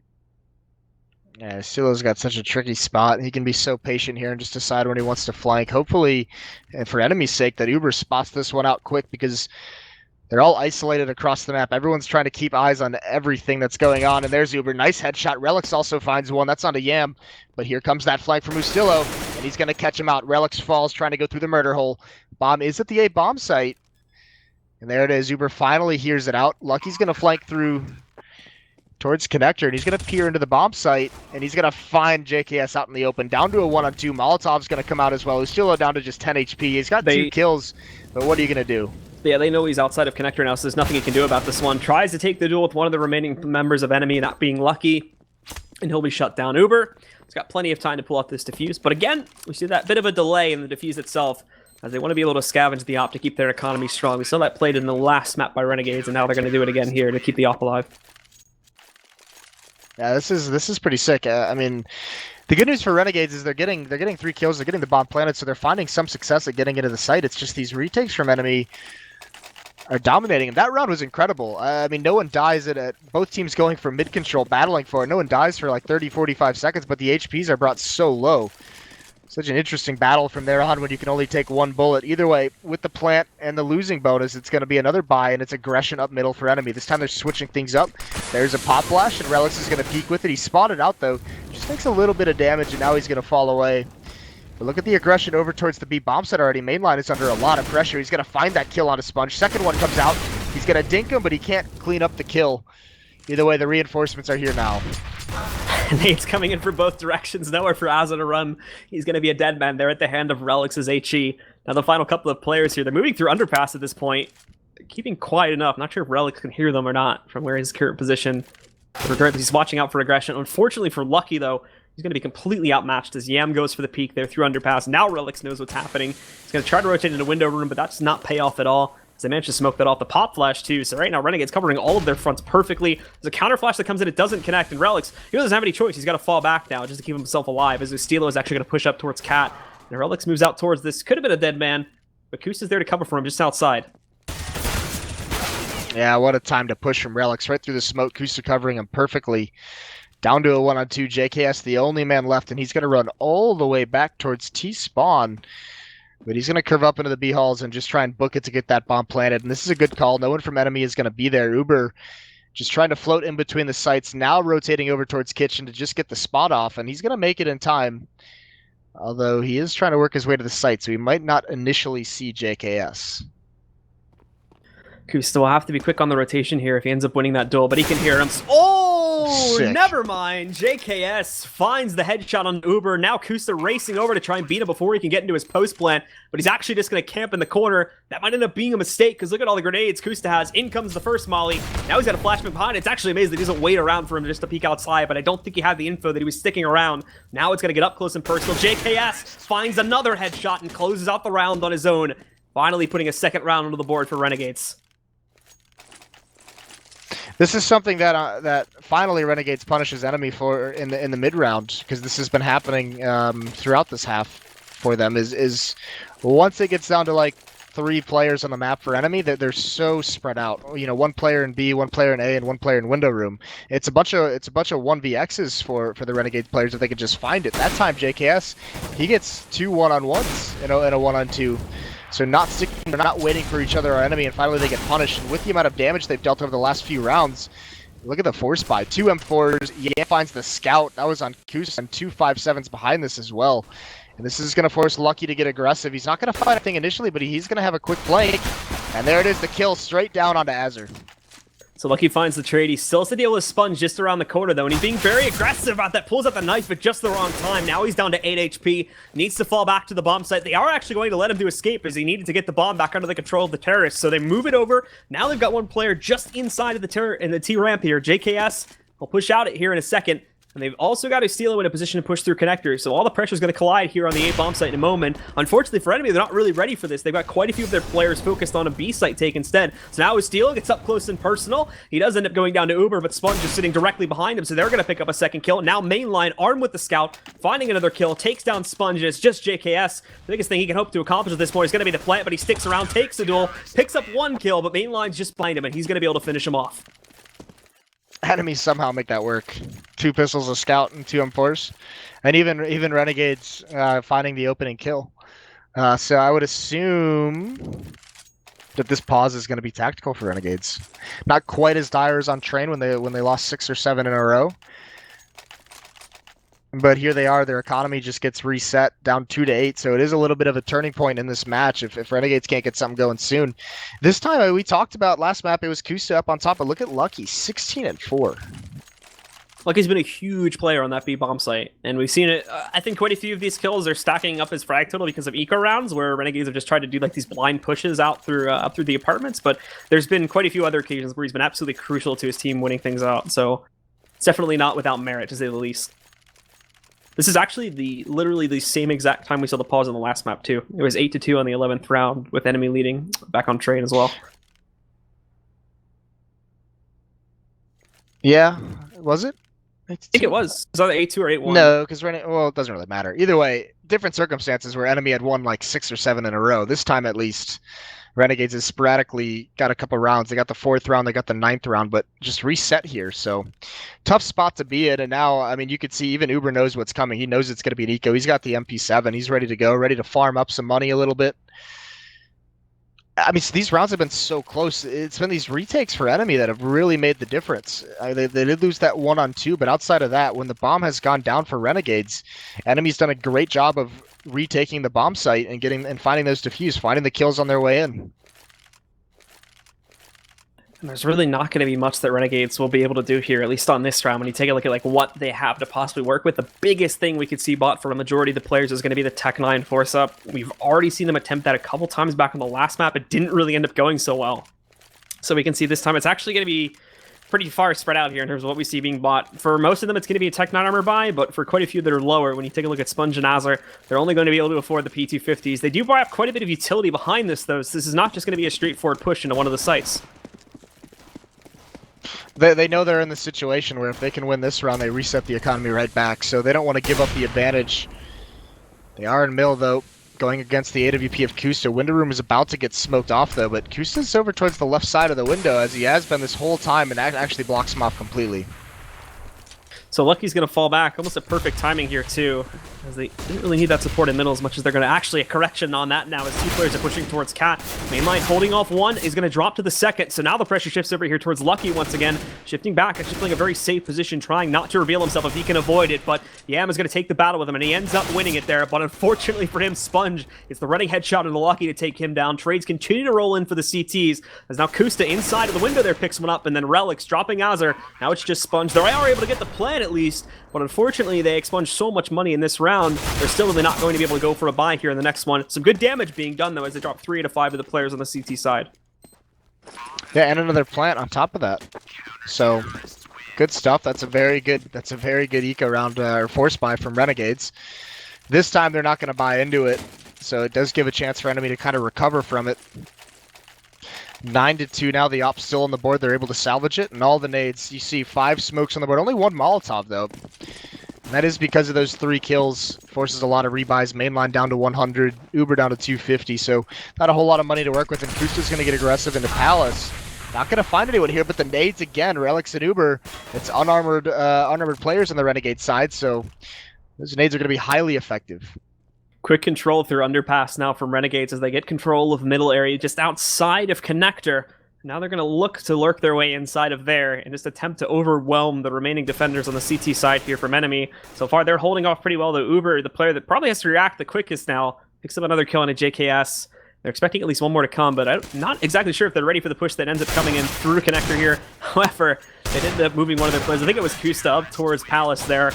And as that shuts down the connector push, it makes the rest of the round pretty simplistic. So enemy, again, not losing anyone this time around. Much, much more better than the previous round. And Renegades, of course, after saving for 2 in a row, they will be able to get their guns on the table once again here as well.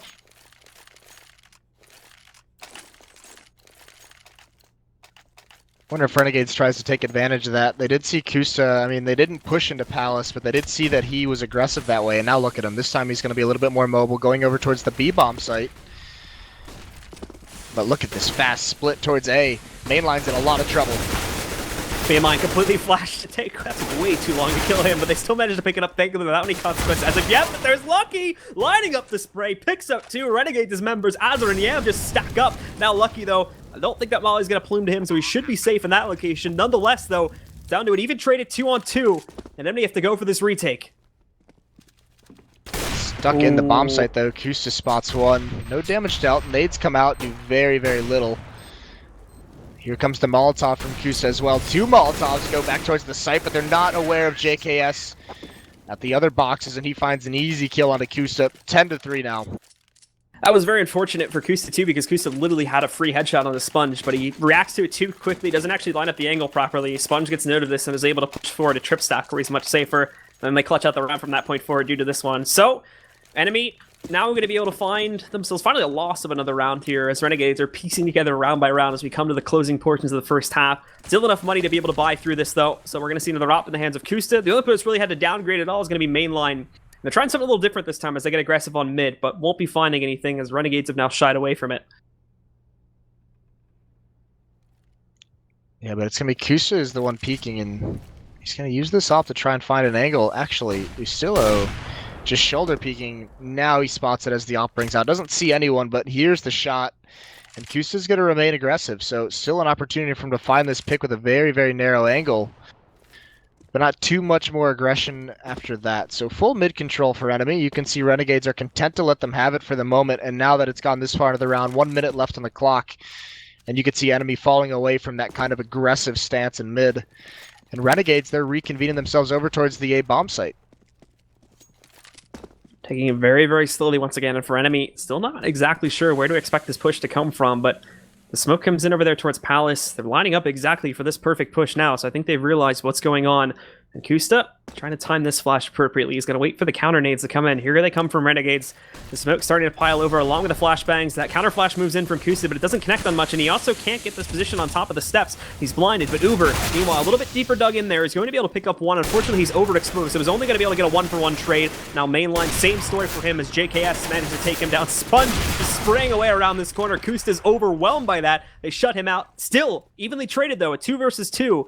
One player on Renegade sitting back over here, Sponge by CT. And the other one a little bit closer towards the terrorist ramp now. As yeah, he's going to be holding that. Doesn't connect his first initial shot on Enemy. They're just going gung-ho on this one, but not enough intel as the location of Sponge. So Sponge is going to clean up shop on this round with his own aggressive play and pick up a 4K.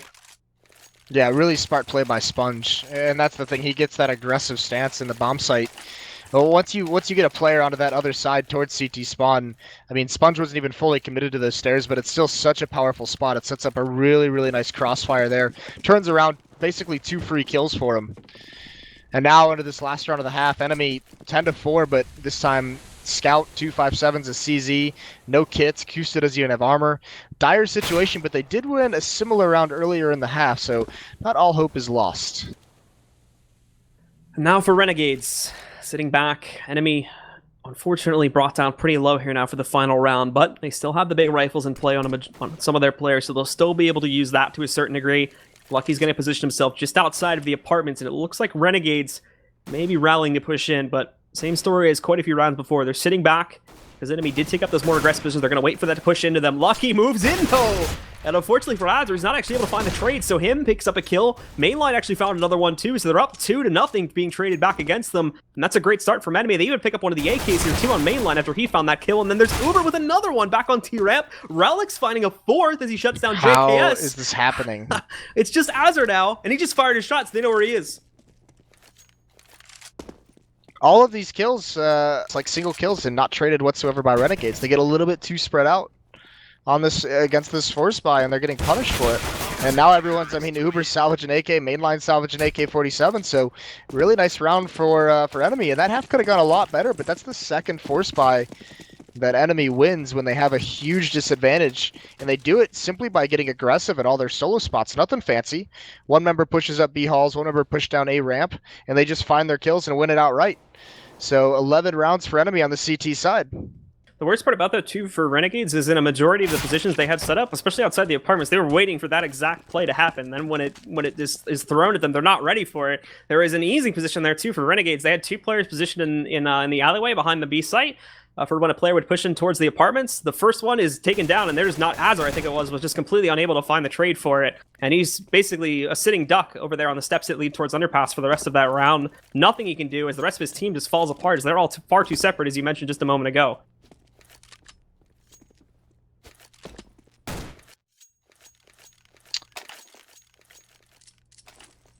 Really nice half out of Enemy. That's some cool stuff out of them. Not ever giving it up. So Renegade's now switching over towards the CT side. And this time it's Lucky and Relic's just behind him, and then Uber. I mean, 20, 16, and then 14 kills all respectively. So It's the enemy players that are showing up on this map, while Renegades, I mean, Yam's gone quiet, only 7 kills in that first half. And this is going to be just an easy A-take for enemy. They have all 5 members here, nothing fancy going on. They do have a smoke deployed towards stairs. Mainline gets out, he threw the flashes, he still is the only one. He's got to stay alive towards CT spawn. No one really showing up for enemy quite yet. They're all hiding it. Mainline just gets a free kill towards Catwalk. He's managed to just walk out here with barely any cover whatsoever. Can he get more? Now finally comes their waterfall off Palace, but the big X factor is the flank Sponge. He's got to hurry this up because his defense is crumbling. Kustin mainline catching another 2 kills, then Lucky with a 3rd. It's all on JKS now. He's caught out in the open, and Relics is going to be able to shut him down. Enemy just waltzing over their second pistol round here now, are going to keep their lead going strong, and that does not bode well here for Renegades at all. They need to try and respond back in this round, otherwise enemy may be mounting up too big of a lead to even make this comeback possible. This is going to be tough. You can see in this force by 2, they know they need to win one of these 2, and they're going to put a lot of it into this round. The shotgun on Ustillo, the armor and CZ and 5-7s behind this, but I mean, enemy they're going to bull rush up the A ramp. Everyone's here. 3 members of Renegades are on the other side of the map. This is going to be a tough spot for Ustillo to hold. Ustillo, he's going to have no time to prepare for the side. He throws the smoke up on top, but that actually acts as a warning signal to the fact that he's there. So Relics, he's just going to waltz in and shut him down. Sponge will look for a response from the steps, but he can't exactly lock onto the aim precisely onto Relics there or take him out with a CZ at long range. So they get the plant. Keep in mind, they haven't actually cleared out this site as of yet. So there's going to be a lot of pressure still coming on them. However, now, specifically, Kus is just taking pot shots with the Galil. Yam finally trades back at least 1 more kill. But Relics racing around back over here towards the crawl space is going to be able to pick up another kill for his team, taking down Azur. And it will just be Yam left alive. He wants to save that pistol, so now he's running away. Yeah, and it's actually kind of funny how committed enemy is to hunting him down. So, no fun for Yam. He is not going to keep that 5-7 nor the armor. And it might be a situation where they just decide to buy out from here on in. But instead, they're just going to save. Maybe next round able to get some Famouses and try and make a comeback from there. That'll allow enemy to basically get up towards, or not basically, they will get up towards 14, barring anything insane. I mean, this isn't even upgraded pistols. This is just USPs across the board, the P2000 on Ustillo. So enemy lining their players up. This is actually, Renegades took the risk on this one. They put the 4 stack on the B site and they left 1 player over towards middle, sort of as a rotator and act as an early warning signal for A. If they all stay here, which looks like it might not be happening, they would have had a chance at upsetting this one. Unfortunately, though, without literally any investment at all, it's just the default pistols. They haven't bought anything beyond that. And the fact that they're now starting to waver a little bit, not exactly confident in that factor. And Yam, though, thankfully, he's actually just watching for a player to come in through the window room, so this is perfectly positioned for him. Now enemy, they're actually moving in really slow, so this could work out perfectly if the Renegades were able to catch this quickly enough. Oh, what a recovery by Relics. He does get dinked down to 4 HP, and he's basically going to find everything. He gets a 2nd kill on the site. Now he knows the 3rd one's there. They know the stack, and it's just getting blown up. Just down to Sponge, and he gets dropped. Very, very quick, decisive execute for enemy. That puts him on to 14. And now we're going to see the buy, the desperation from Renegades. They don't have any more to give up. That was a perfect play from Relics there, too. Especially, as you mentioned, he got that reversal onto, I think it was Yan that was sitting inside of the market. And then from that point forward, it just completely killed the element of surprise that Renegades had going for them with the player sitting in the more sneaky position. Found them out, even took the one down that was sitting in the side of the site before he managed to get eliminated himself. So, perfect play from him. If there was any risk of them losing that round at all, it was just saved there by Relics. And now, they're going to actually go straight forward on this gun round, which ends up being a mistake. Let's look at Ustillo and Sponge, 3 players already down from the side of enemy. Just Relics and Lucky left alive. Relics has to prepare for that push that comes against him from Sponge, and he's not going to be able to do so. Just like that, it's down to Lucky, and he'll also be handled very, very quickly by JKS. Yeah, those kind of tactics. They worked on the anti-Ecos really, really well, but going up against the M4s and these choke points, they just get annihilated. Not even any flashes or anything to kind of make the defense feel uncomfortable whatsoever. Ustillo is just allowed to chill with Sponge in basically just a nice crossfire. So, a couple AKs the Renegades members swap out for, and Kusta, he's got a good spawn. He's going to go for this OpTiC, and he finds it. Sponge falls in the open, exposed. Gets dropped very quickly into this round. 5-on-4 for enemy. Renegades actually just used a lot of utility back over here in mid too, where to be completely honest, there's not a whole lot of pressure being applied by enemy. They're actually focusing on the sides at this point. Ustillo managed to take down Kusta after he took down one of their own teammates previously, and Relics here taking a bit of a risk initially, but then falling further away inside of the palace. You can still see there's quite a bit of utility left on the CT side, despite dispensing quite a bit of it back over towards middle. 3 mollies still left for these players. 2 more smokes sitting on Yam along with Azure. And that's also to cover mid if they do decide to switch up the play. But it's Enemy proceeding very, very slowly through the apartments. The smoke probably going to change up the game plan a little bit. Because again, they sit back and wait. But there's Ustilo taking down Relics. That kills the entire A play. And now everything's on this B side. And they should be able to predict this pretty easily. Yeah, once again, a man advantage is given back and squandered by Enemy here. And there's Azure with a nice shot. Uber does trade it off. But there is one more player lurking in the smoke. That's JKS. And he can just tell his team to be patient. He'll get the planner. He'll clean things out. He'll find at least one more. There it is. Bombs down. He gets the second one. Nicely done from JKS. Patiently waiting inside that smoke. So without the plant, Enemy now is going to be forced onto either... I mean, it's either going to be a force buy or just a full save. Or they go for the buy here. They just want to end it, man. Yeah, but this is how you get yourself into a scary spot. I mean, remember in the first map when Renegades was up 15-10, they decided to even just go for like a double save, just to make sure they had what they needed. This time it's the complete opposite for Enemy. So, actually, a pretty good nade topples down on top of Relics there. It's thrown over by Renegades, and it brings him down to 60 HP. Now they throw in their flashes, smokes, everything coming in from Enemy now, but how successful is this going to be? Initially, not looking very good at all. Ustilo up to 2 kills, eventually traded out by Mainline, but they've already lost a lot of their pushing power here. Mainline's moving in, he wants the plant. He's going to try to get into a position to do this. He's ready to do for it now, and now look at Relics! Oh no! Tries to push in, had a perfect spot to try and take out multiple members, but unfortunately he's going to get dropped by Sponge. There's Kusta and Mainline though, doing a piece of their own work. Just Kusta left alive, doing work with the Deagle! Open fires on Azure, no! Pushes out, gets JKS, and shuts down the round for Enemy! Alright, that's one way to do it. That is ridiculous stuff from Kusta. What a round. What was that last shot? In the fire as well. Yeah. So nicely done. That's 15. It looked so sketchy as well. We were just questioning all the half buys, but whatever. Kusta makes us look a little silly there. Nicely done from him. 15-6 now from Renegades, and that is just a soul-crushing round to lose.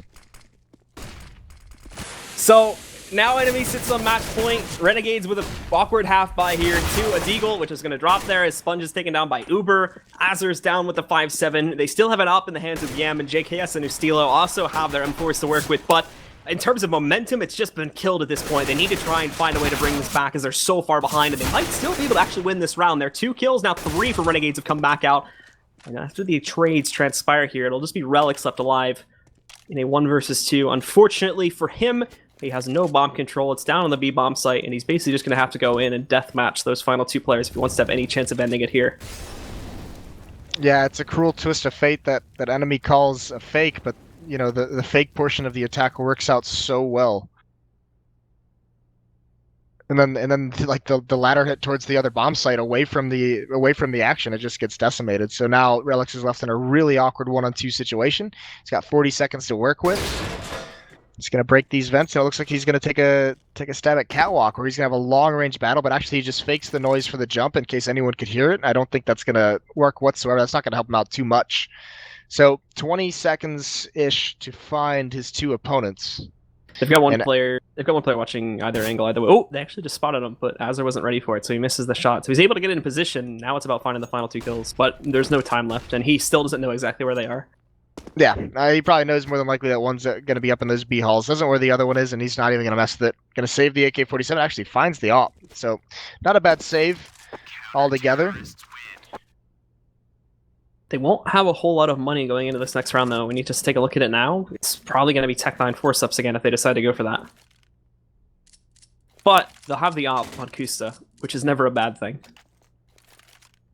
He might even decide to buy armor behind this and actually, you know, go for something. And he is, yeah. So the rest of them as well, they're just going to play off Kusta. They're going to say, get us a pick, and we're going to try and storm and swarm the bomb site afterwards. And Kusta's going to take things over towards Palace, where it's not uncommon to just get smoked off, but look how quickly he gets here. Just finds the angle. It's going to be a tough spot if anyone decides to peek. Actually, they peek from below. Kusta's not ready for that. Ustilo with 2 nicely placed shots, and now it's up. Now Renegades, they have a huge advantage, and even Sponge going to push forward to grab this AWP. He's going to see no one. Oh, he does find Lucky, actually. He's very, very patient. And falls right on back, so Renegades with a huge advantage. And this, unlike the previous, like 2 rounds ago where we saw who's to go ham is the opposite side of the coin when it comes to these force-ups. Is they can be great if one of your players decides to go absolutely crazy and turn the round completely on its head, but it can also be terrible. And now they've just wasted a lot of money and they have to go for a complete full save in this next round, because I don't really envision this 3v5 happening, especially with their current positions too. They're kind of boxed in over here towards Palace. Yeah, and the bomb is left towards A ramp, and they're all in Palace, so they got to go back and get that. And the only way this works is if they get a couple, one early kill onto Yusto without taking too much damage, able to get the bomb planted. That's like best case scenario. So now they are sending, it looks like, relics back over to mid. Maybe trying to fake the noise if they thought someone was sitting back over towards top mid. But now he's just going to round back anyway, so they probably would have been able to hear that. However, 3 out of 5 Renegades are still here, so it's going to be an even contest either way. And yeah, it's a shutdown from Renegades. They pick up the 3 kills without too much conflict. In fact, the only player that even takes damage that round is Stilo, because he's sitting on that corner by Firebox. So Renegades with a pretty clean sweep there this time. And now, Enemy have to go for a full save, as we were mentioning before. Might even be a double save without a plant. You have Lucky at 1400, Relics at 1650, Mainline at 17. I mean, they don't have a great wealth of money, so it might actually be 2. They do have 2 smokes and a flashbang and some P250s to try and maybe get a kill and entrance to allow them to plant this bomb, but the Molotovs, the nade work from Renegades is going to do some work. And JKS, Ustillo, and Sponge all combining for all 5 kills very quickly. Ustillo's really come alive in this second half. Very, very low on the board in the first, but his defense at the same bomb set has shut down Enemy multiple times. An Enemy, though, they're only going to be satisfied with going for that 1 save. Won't even bother with the second one. The AKs immediately come back out. Lucky has to downgrade himself to a Galil, but he's able to get a smoke sitting behind that. That's the problem, though, for the rest of this team when you take a look at it. Actually, I take that back now, because there were some late smokes that came into the buy. So they've got 4 smokes, but beyond this, though, in terms of like mollies and HEs, they don't have a whole lot to force Renegades' players out of their sort of dug-in positions here, whereas with Renegades, they've got everything. So they need to be very careful with how they go about this and make sure they pick up their initial kills very, very early on here. Enemy going for mid control in this round, but Mainline's going to be the first casualty. That's the off of Yam chiming from window room. And Sponge is going to have one as well, so it's a 4-on-3 now. But Enemy have found their control of mid. That's what they wanted this whole time. Relics and Palace just biding his time, and JKS has a pretty decent flank going on, but Yam still doing work. Now it's just going to be 2 left alive. You're not making a whole lot of progress as Steel and JKS shut it down. So Enemy with that force, things don't really end up going very well. But I have an itching feeling that Enemy is going to win this round. I don't know why. Yeah. And I just feel it, man. How wonderful is it that we know it's going to be on the Tech 9, the pistol round with the armor. So obviously they make something work here, and it looks like it's just going to be a flat-out B rush. So these players are going to push in, as we were mentioning before, and to hold it back, it'll be Azur along with Yam. Problem is Yam is going to be pretty overexposed right now, but actually could catch quite a few of these players on the initial peak. All the smokes went up while in, and Yam still has no clue if this one connects the shot, but it's only a leg onto Lucky, and now falls back. The pressure is boiling on top of him very quickly, though, so he tries. I think he tried to throw that molly on the ground, but he missed it. I didn't think he'd have full animation, ended up going through, so he switched off it too soon. Azur picked up 1 kill, but he ends up getting traded down there by Mainline, and they found their way in. They picked up the op for free. That's in Mainline's hand right now. The CTs are trying to brute force their way back into this site, but it's not working out. They're moving too quickly. In the meantime, Sponge is trying to very sleuthily sneak his way in through the apartment. He succeeded in doing so, but he takes a lot of damage initially, only picks up 1 kill, down to a 1 versus 1 where Uber has to clutch it out. He outmaneuvers some and finds the headshot on a wild fray of sprays there. It takes down JKS, and that's going to end the second map here in the favor of Enemy, with the final record for tonight being 1-1. We should clarify once again, guys, by the way, these are not best of 2 sets. These are 2 separate best of 1s. So each team will get 1 sort of victory and the points that come with it for this evening. What a that call in that last round that Enemy wins is just kind of basically like a technical, just a default win. They just picked the perfect round to call that kind of an execute, because it's just Yam with the AWP. Renegades was playing mid control, so all their attention was focused on mid, and the op, if he just gets blinded just like he did and pushed back and missed a couple of those nades trying to drop the Molotov and just didn't get it out, so he gets swarmed too quickly. And the rotations then were just blocked out in the choke points. So a nice win there from Enemy, winning on that eco round, but just a sick first half, and this time they don't give it up. So nicely done. Both teams go 1-1 on the night. However, our second match is going to be starting here very, very shortly, guys. We already have the server up and rolling with quite a few players in it, so we're just going to go to a very quick break. And as soon as the teams are ready to rock and roll, we'll come back to you with our second set of the night, which is going to be OpTiC Gaming versus Team AGG. Current time. We are immediately going live, though, so let's get into it. Moses? Let's see. I'm just interested to see what OpTiC is going to bring into this. They've had some time off since the minors, since they've got plenty of motivation with some disappointing losses in some of these events. This is a team that they definitely should be able to handle. I know there's some young talent on this team that people are excited to twist, see how he does with this kind of an opportunity. But still, you got to think that OpTiC is heavy favorites. This is one of the maps as well that they beat Lounge Gaming on to make it into E-League. So, they've had some success on this map in the past. I think the thing to remember, though, is that out of all the two maps that were played in that set, Train was the one that they struggled quite a bit. I think it was on their T side. So considering that, they'd actually never played it as a team going into that match, which is kind of funny. Yeah, and they won it anyways. So I mean, I'm sure they put at least a little bit of work into it, leading up to this, and you can tell by the B rush that's about to happen. Oh, look at this setup though from the defense.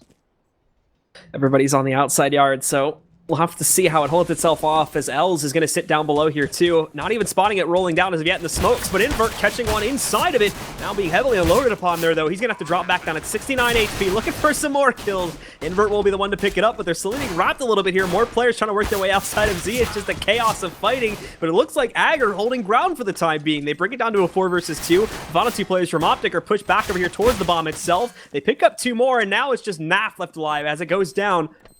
And Naf's going to fall back. He's sitting up on top of Upper. They're just going to smoke the bomb up, and they do have a kit thing that's been brought into this pistol round. So Ocean going to go for the defuse, but he actually doesn't close it out. And Naf, after finding that kill, he's going to fall back. They re-pick up the kit. Goes for the initial tap. He's not stuck it. He's trying to close it on Naf, but actually no.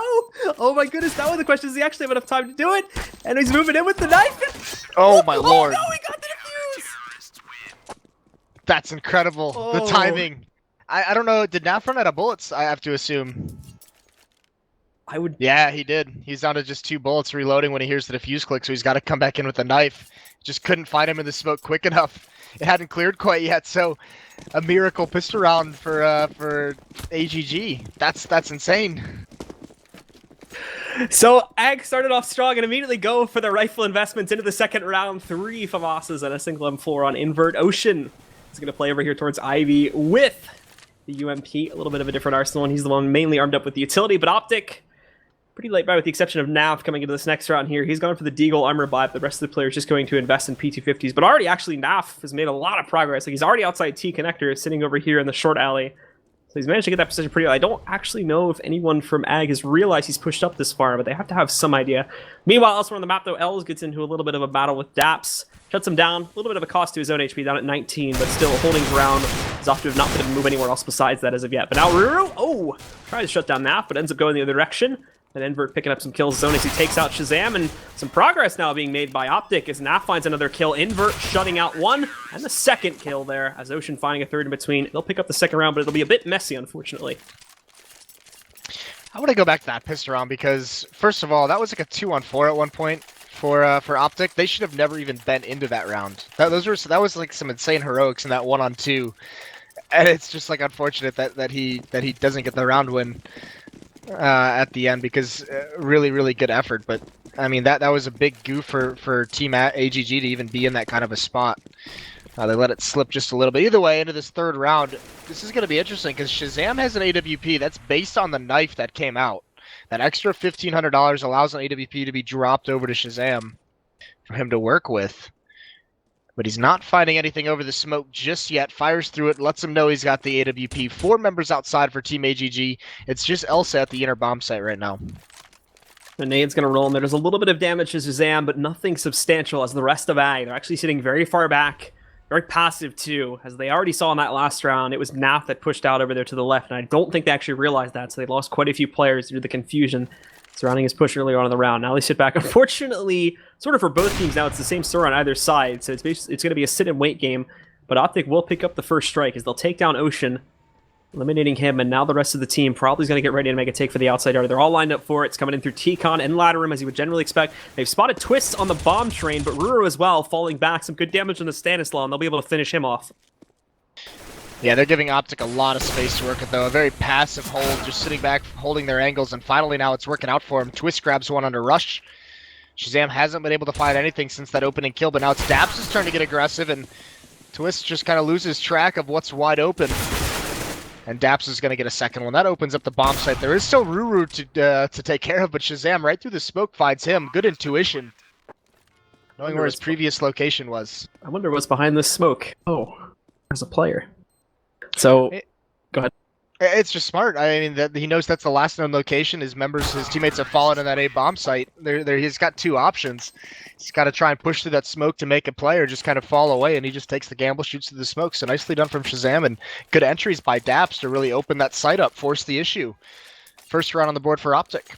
So OpTiC, they'll strike back. AGG, with a little bit of money left over, could technically force up to the fullest extent if they want to, but wouldn't really be the wisest decision. So we're just going to see some upgraded pistols. A Deagle on Twists, and Els will go for a 5-7 beyond that. They'll just stick the default pistols. No armor investment or any utility at all coming into this round. So OpTiC should have basically the entire cake as far as this round is concerned. But OpTiC now sticking together, pressing forward. There's one nade kill. It's basically gotten two out of it. His Twist is also extremely low. And they're just cleaning up shop at this point. Already 3 kills. The final 2, one still sitting on the inner bomb site. The other one trying to get close up for a bit of a ninja, but not going to happen. This is looking like this might be, pretty standard setup for AGG. Is 4 members outside to stop a rush to begin with, and just Elsa going inner right off the bat. It's kind of what they've done every round, including the pistol. So that might be something that OpTiC is going to start catching on to.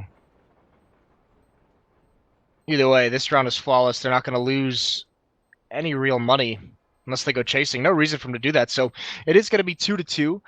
And OpTiC now in a position, if they can win this next round, then they can start controlling the economy a little bit. It's going to be interesting to see what AGG decides to do.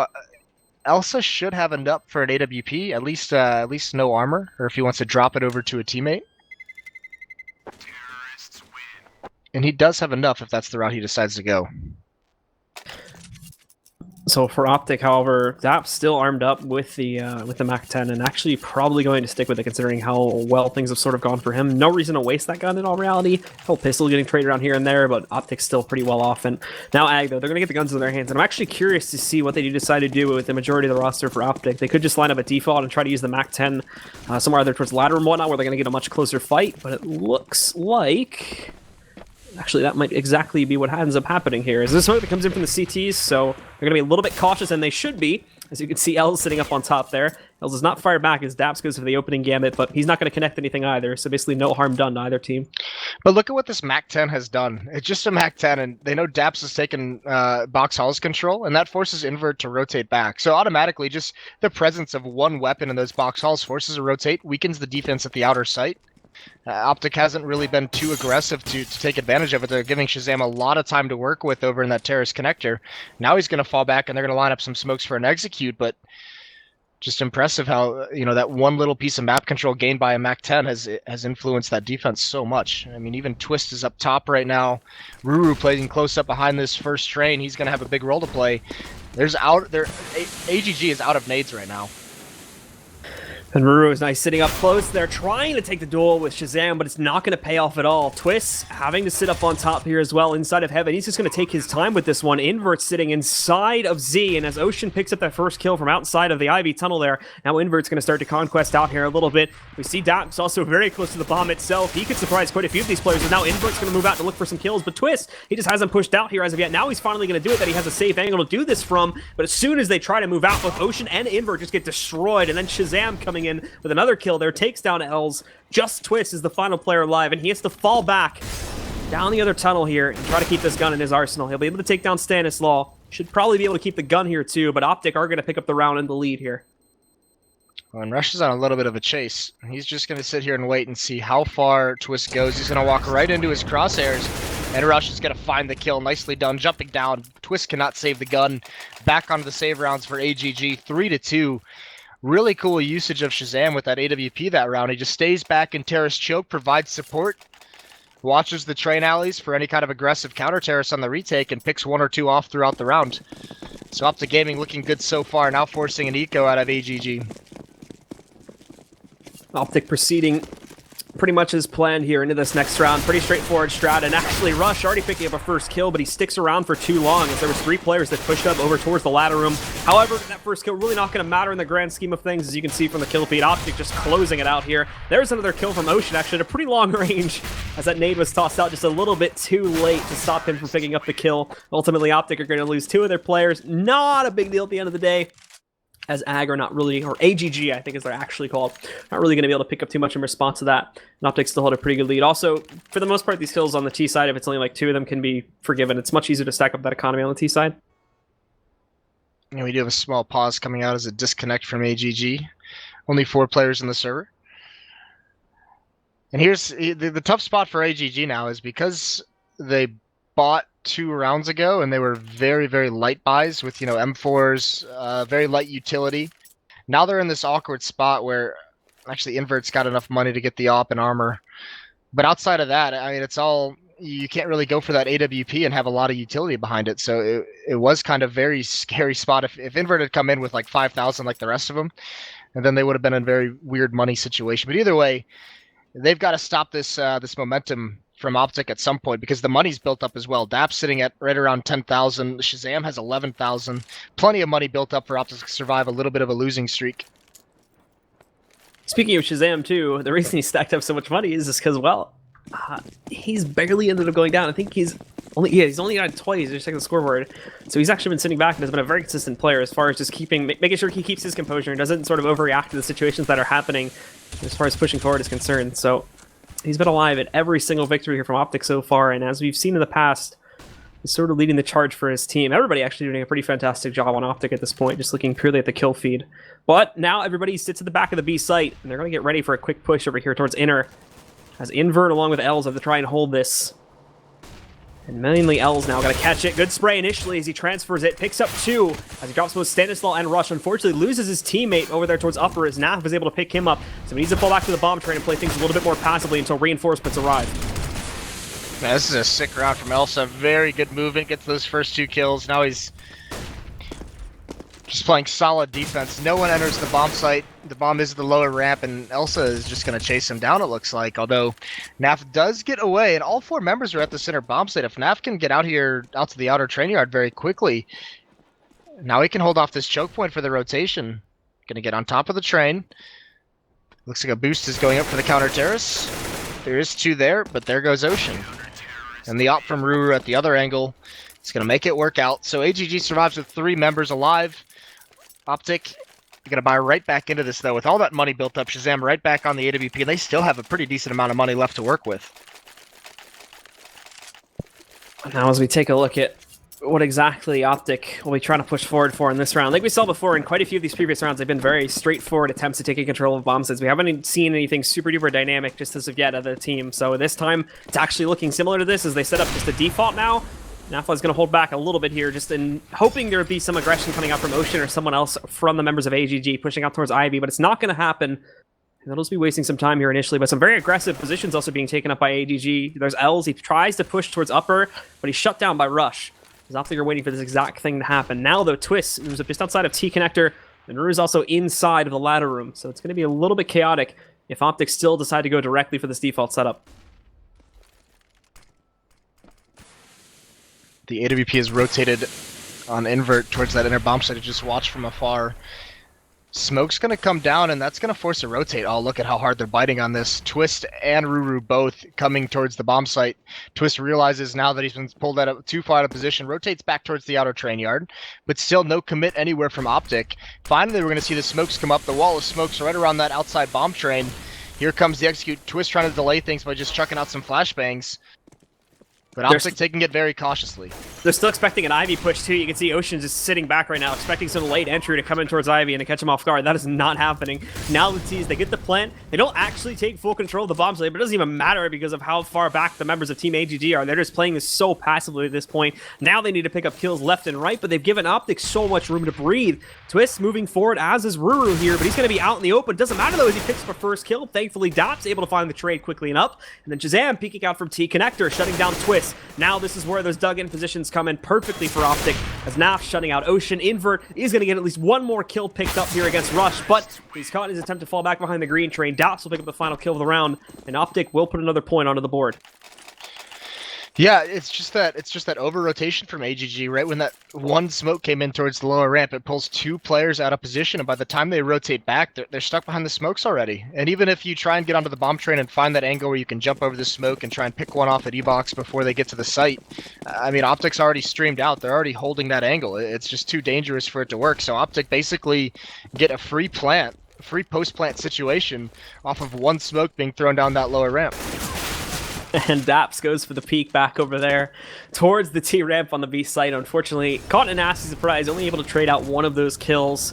Not a lot of intel gained for that play by AGG, however, and you can just take a look at the damage that is done to the two players. Ooh, that was also there as Naf finds a nice little one tap there to shut down Ruru as they attempt to peek out towards the outer yard now. There's no luck at all on this light save round coming out now from AGG, as they're not really able to pick up anything at all. They've dropped Daps, of course, because they completely overwhelmed him, but that's about it.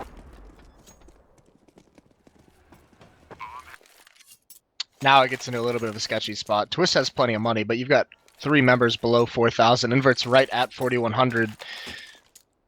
You've lost a lot of rounds, so it's a really tough call to make. And actually, they're gonna pause it, but it really, it's already a buy. Yeah, it almost doesn't matter because Twist just bought up. Now, well, here's the thing: you still have 1,600 left. So if he doesn't buy anything else from here on out, it's still an awkward situation, but you can manage having not everyone buy here, going forward with just the one M4. But they're almost at the point where there's too many rounds built up by OpTic on the T side that they have to just start buying to just try and get some rounds on the board. They need more than where they're at right now. And once OpTic gets towards 8-9 rounds, it's kind of already too far gone. Yeah, and I like, honestly, if the rest of the team just decided to save, I don't really think it would be a good choice. Twist has already gone in, regardless if it was a mistake on his part or not. I mean, he's bought, the rest of the team should buy with him, even if they are a little bit lower, because now the problem becomes if he goes into the next round, he's going to be weaker off here. And that M4 is, if it gets dropped really enough, like if he plays too aggressive of an angle and he's shut out within the first couple seconds of the round by OpTic and they can't scavenge it, that's basically going to be a useless gun gone on the floor, and he's going to have a very, very weak buy going into the next round, even with the losing bonus stacked up. But it looks like, again, that was a mistake on Twist's part to go for the full buy. So the rest of the team is just going to invest in some upgraded pistols, and everybody except for Invert as well is going to buy up armor behind it. Yeah, I mean, you're kind of forced to put a little bit of effort into the round, aren't you? Once Twist buys that M4, you got to at least go for the armor, the pistols. So a small mistake. And Invert's going to push back over here towards Ivy, but the instant headshot coming in there from Naf stops that from really going anywhere. And now Ruru is going to try to counter it out. Twist actually did find the first kill with that M4. As he pushed over there into the back B area and looking for another one too. He's testing it a little bit now as he goes up against Rush, and he's actually winning it. Catching him. It's going to be Ocean that comes up on top of the ladder and finishes him off. So the play ends up working. Of all things we would expect to work, it pays off here. And now Ruru as well inside of the smoke. This could be a peculiar play, because if he peeks this at the perfect time, he's going to catch Naf. But no, that doesn't happen. I wasn't looking at Naf's perspective, but that's a great headshot that he picks up over on towards Ruru. And now OpTic have a chance to swing this back into their favor once again too. Still a lot of time, though. I mean, they're over at this bomb site very quickly. Elsa, that one kill is going to indicate they're definitely going to be going for this. Shazam's got to fall back and find a little bit of cover while being able to keep his eye on the bomb. Naf, meanwhile, has been spotted. He's over towards Old Hell. Nade comes out, but there's Shazam. Covers him nicely. Elsa falls. Bomb's in full view. Now it's smoked off. Now it's going to be a little bit tough, but no kits on the board. No one's on the defuse. So Naf can play this a little bit slow, and he's readjusting his position. He finds Twist out in the open, but it's going to be a nice win on that duel. Twist. Actually, they don't have enough time. Ooh, it's going to be close. No, not happening. Oh, that's so unfortunate, especially considering how well Twist performed in that round. He even picks up the op. He knew, though, that it was going to blow up, so he picked up the op and he ran for the hills, so they saved that at least, but still another round for OpTic at the end of the day goes onto the board. That's sick. I mean, Twist, that buy works out nicely. It's like a pet peeve of mine on those buys where one member has a rifle. When you see invert with the pistol, just kind of rush alley. It's like if you have a rifle, let the rifle initiate the action. But Twist still has a fantastic round behind that with 3 kills total. Yeah, and you're right. And salvages the AWP. That makes up for the fact that he was going to have a lower buy than everyone else. And now we see the big investment coming in on this round with the up included on Invert here, and he's, again, super aggressive. AGG are like not afraid to get aggressive with these buys at all, so Invert's going to push over towards back B with the op. He does find a player that's actually going to run for the hills as soon as he misses his first connection, so moves away from this one. Elves will support it, but OpTiC, not really any follow-up to that, as most of their players are sitting around the kitchen area up in the back B halls. Again, a very passive setup in OpTiC Gaming, taking this slow and cautious. It's only Shazam. I mean, just like he's been doing this whole time, he's like AGG's letting him have free reign in this terrace choke to just grab an angle, switch it up, you know, be very, very patient, allow someone to walk into his crosshair eventually. No nades, no smokes to block off this choke point, nothing to make Shazam feel uncomfortable whatsoever. And now comes the execute. Wall of smokes is up. Shazam's going to grab his angle down the train lane. He finds Ocean from far away. There's the op from Invert, equalizing things though. And Shazam's going to get on top of the train and just hold that angle. Knows exactly where Invert is. It's another one of those situations, though, where they go for a hasty plan without clearing out the CT, so they're going to be up close here to try and go for the defuse. However, Dash is holding the bomb train like an absolute champion. 1, 2, 3, and following it up with a 4th, coming in with some assistance from Shazam there. OpTiC shut it down, and now they have an absolutely huge lead for T-Side Train. All right, Daps. Calm yourself. That's pretty sick stuff. Daps has come to play here tonight. 13-6. Naf is at 13-5. Just a solid match so far out of OpTiC Gaming. 8 rounds, and they're not letting. I mean, AGG really hasn't even been able to string too much together. They win the pistol in the 2nd, and then later on they win the 7th, and that's it. No gun rounds strung together, so the economy has just been in shambles this whole time. They get a tag with a deagle onto Shazam initially, but this time Stanislaw is here to back him up. You could see this defense, this upgraded pistol buy slowly encroaching towards the choke point, but the AWP is going to win at that range all the time. Drops Twist as well. Now going to use the top of this smoke to try and find one more. Shazam holding back, hoping that smoke there is going to attract some attention from the members of AGG, and he's right about it, but Ocean being very, very patient doesn't actually end up going for the full peak, and instead rotates himself a little bit closer over here towards the ladder room. Another bit of a battle with Ruhr there. He's got the CZ jumping on top of the train, hoping to find Shazam, but it doesn't end up happening. Ocean, though, has much better luck over by the ladder room itself. Takes down Rush as he tries to jump his way down there, and now it's evenly traded, but Daps, again, trying to swing it back into the control of the terrorists. And for another shutdown, almost taking out Ocean there. Has him very low, but he's not peeking out fully, so we can't actually execute him just as of yet. Now, though, they're moving into this outside yard. Ocean's way out in the open there. That shuts him down. Now follows it up with a second pickup on Naruru. Now the only one left alive is Els, and he's fully committed to the inside yard, so there's not a whole lot he's going to be able to do. There's basically nothing.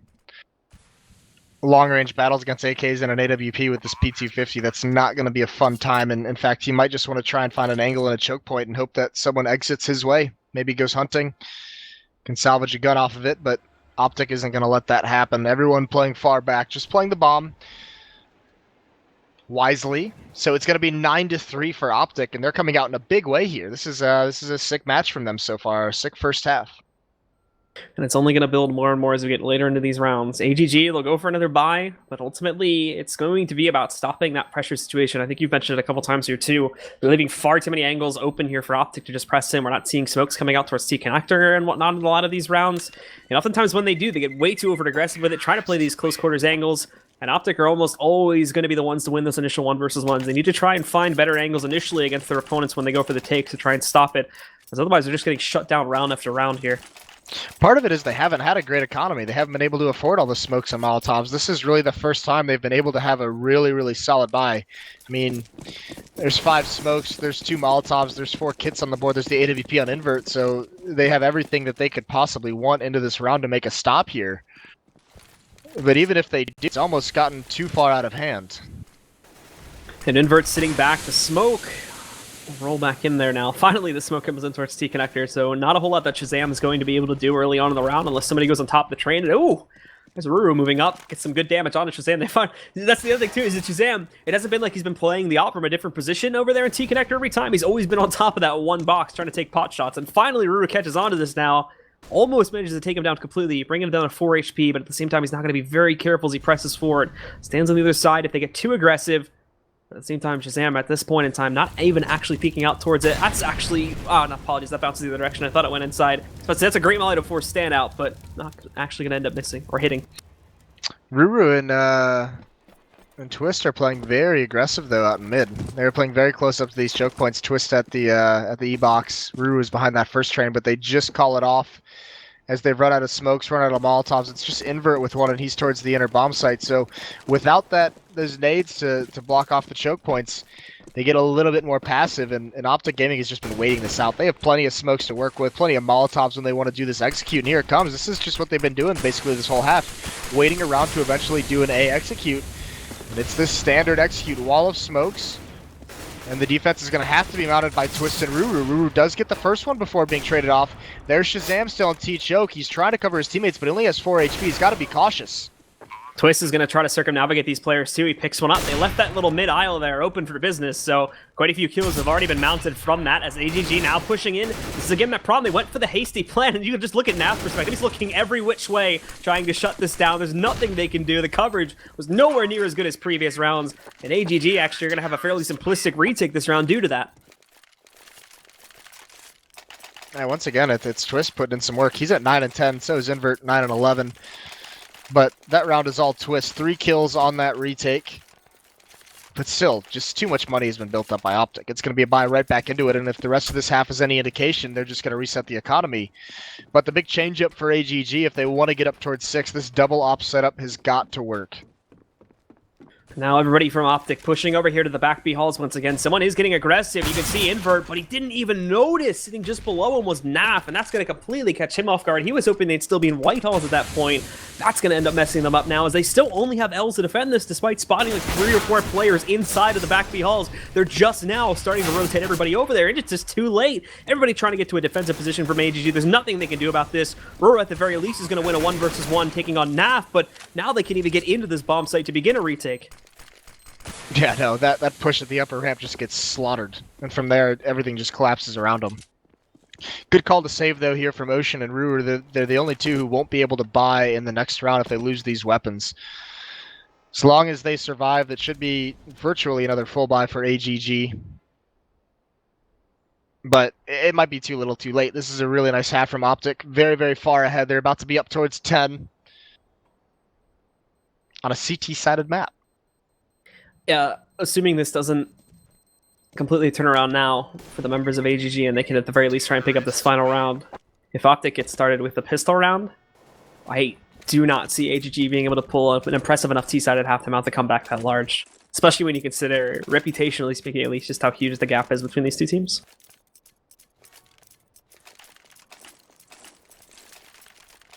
Back to a double op setup, though. So it doesn't work that time. Invert got aggressive, gets punished for it. Maybe this time a little bit more passive.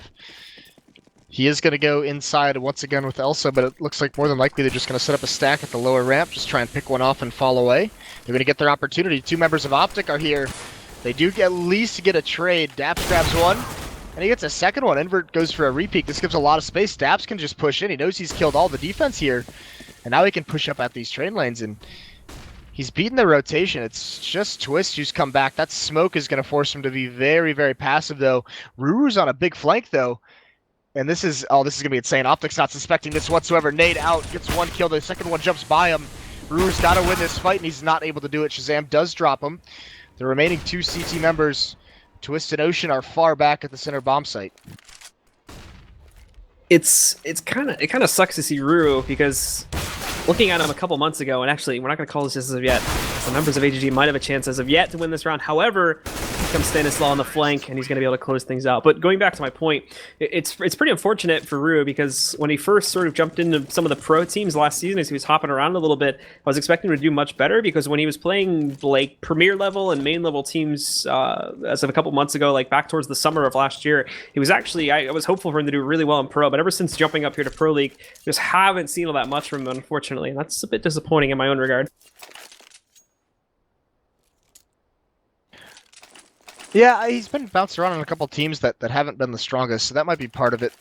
There is kind of a large disparity from the top of the North American Pro to the bottom 3 or 4 teams. And this one is just looking like it's going to end up being a stomp. Look at Daps, 18-9, having a really good game. Naf as well, 17-8. So now for Team AGG, most of their players, again, just pushing through the bathroom at this point over here, heading towards the inside yard. As it looks like they will continue towards that. Definitely not going to be a chance to just throw in smokes or whatever and try to fake it out. And OpTiC, I think, have already read this too. They've got plenty of players, already 3 in this site. There's Shazam, already taking down one of these guys. There's some good damage coming out of it. They're trying to group up and just outnumber the remaining members of OpTiC. And Twist is going to be able to pick up one, but then Daps and Shazam get that great crossfire. Els trades that back out and takes down Shazam, but again, kills coming in way too quickly for the CTs. It's down to just one left alive from AGG, and he too will be dispatched by Rush. Flank from Naf, not even really necessary, and they easily have enough time left for this defuse. So OpTiC will continue the lead on the CT side, and AGG will continue to fall further behind. Daps can do no wrong in this map so far. He's had some sick rounds as Terrace, and that time he gets caught wide out in the open in like the middle of the upper ramp, like a quarter of the way down upper ramp. No cover for him to find, and he lands just a really sick headshot, very small pixel shot to take. So he's feeling it, obviously. Going to be on the MP9. With that bomb plant, AGG's looking for that next round, the 3rd round of this half, to buy the AK-47s. Not going to upgrade to the armor and Tech 9. And now from Team AGG again, the strategy continues to press itself directly forward. They did actually get the plan in that previous round for those that missed it, so it's going to be a light buy, mainly just the Glocks. L's invested into a P250, so he'll probably follow up and try to just finish off any damage that was dealt by the Glocks themselves. If not, though, then the Force Bar will come in on the 3rd round, and that's basically going to be the all-in from AGG. If they don't win it there, they're on a save again, or at least another Tech 9 round. And if OpTiC can close out that one, it's basically GG from that point. So there's Daps already picking up one. He's going to try to overwhelm, and there we go. There's the kill from Els now to find the trade. He actually didn't pick up a second. So Shazam moving in now. He's going to be able to do some work along with Stan. It's actually almost ends up being a team ace there. The only player that doesn't end up getting any action is Naf. But it's still just an overall cleanup. AGG can't find any kills at all when the combat starts. And that's been the problem, not just on this half, but the other half as well.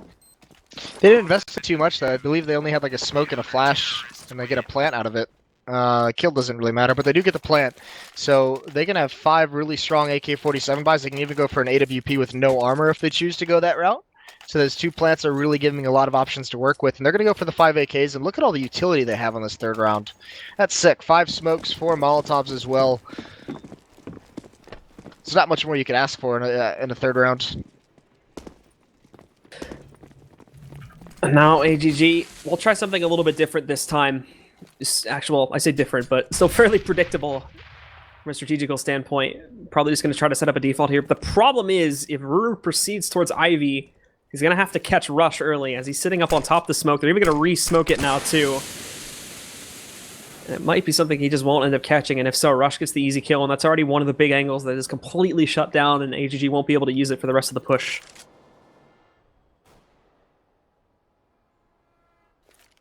Very passive setup from AGG, watching for any kind of a push. You can see Ruru's almost afraid that someone's going to be pushing Ivy. An invert and twist initially towards Whitehall's. They were right above ladder, and they're just going to fall away. They're going to walk all the way back around towards T mid. No pressure put on towards the inner bomb site. We saw in the first half a lot. OpTiC was taking control of those box halls, making their presence known there to force a dedicated rotate. You can see when you don't do something like that, you get what Shazam's doing, which he's able to play in connector. He's able to just shoulder peek, very mobile between the 2 bomb sites. And here comes that execute towards the outer site. Wall of smokes are lined up, but there's a gap. Shazam can see if anyone tries to plant. No one commits quite yet, though. It's a delayed commit, and Rush is going to get that first kill. Shazam is actually, you can see it now on the screen, he's got a little bit of an angle to peek through. However, look at the molly actually is going to connect now, and he has to give this up, falling back. And AGG are making some great impact kills to start this one off. Shazam peeking out, but he's taking a whole lot of damage, down to 24 HP, and now it's just Daps, as they did just push right in there to find that kill on Shazam. They've taken him down. Daps on the rotate is going to be far too late. AGG with a great, just sort of overwhelming play to move into the A bomb site. There's really nothing left for the final player in OpTiC to do. That's pretty crazy. And that just it looked like OpTiC had a pretty decent setup going on, and it just collapses. So nicely done from Ruru with a double kill. Dap's going to try and save this gun. He does get an exit kill. The money on the T side is not built up, so any kill that Daps can find here at the end, he's going to get plenty of opportunities. That's huge. He's going to get one more. He knows one more is coming from the same spot, trying to pre-fire the angle, out of bullets, pulls out the USP. He's going to win that battle as well. Now he knows he's got one coming behind it. There's just nothing more he can do, but that's huge. Getting those 3 kills there at the end, keeping the economy low, and that actually might make OpTiC decide to go for a buy here. And Stanislav snaps off the FAMAS. Here come the M4s. So OpTiC doesn't want to give up the advantage just yet.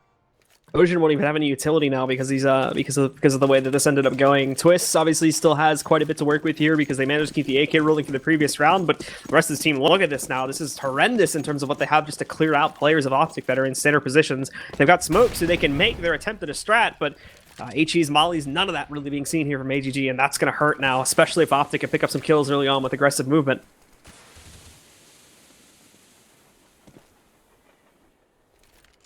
Just daps towards the inner bomb site, but still AGG in this very, very spread out default. Same setup they had last time. 1 member towards Ivy, 1 member towards mid initially, 3 towards Whitehalls, but last time eventually 2 players fell back. This time they're going to take control.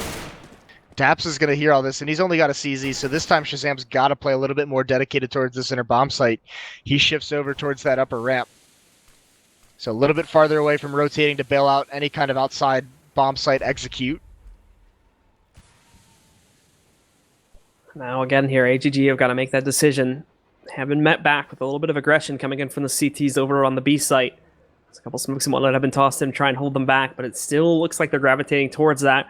The problem is going to be, and they don't know it as of yet though, is that they've got those 2 players from OpTiC sitting very close to the ladder room, and they can very easily line up a flank which can be executed at any time. However, sort of as a counter to that, though, Naf is also fairly heavily committed to watching towards Ivy. This is a good thing, though, because then you take a look at Ruru. He's also there, but they're going to leave that open now as they catch the play coming in towards this site. So that flanker over there could still make some pretty good progress, that being Ruru. But the trades begin. Daps takes down Twist, and Els will drop Daps.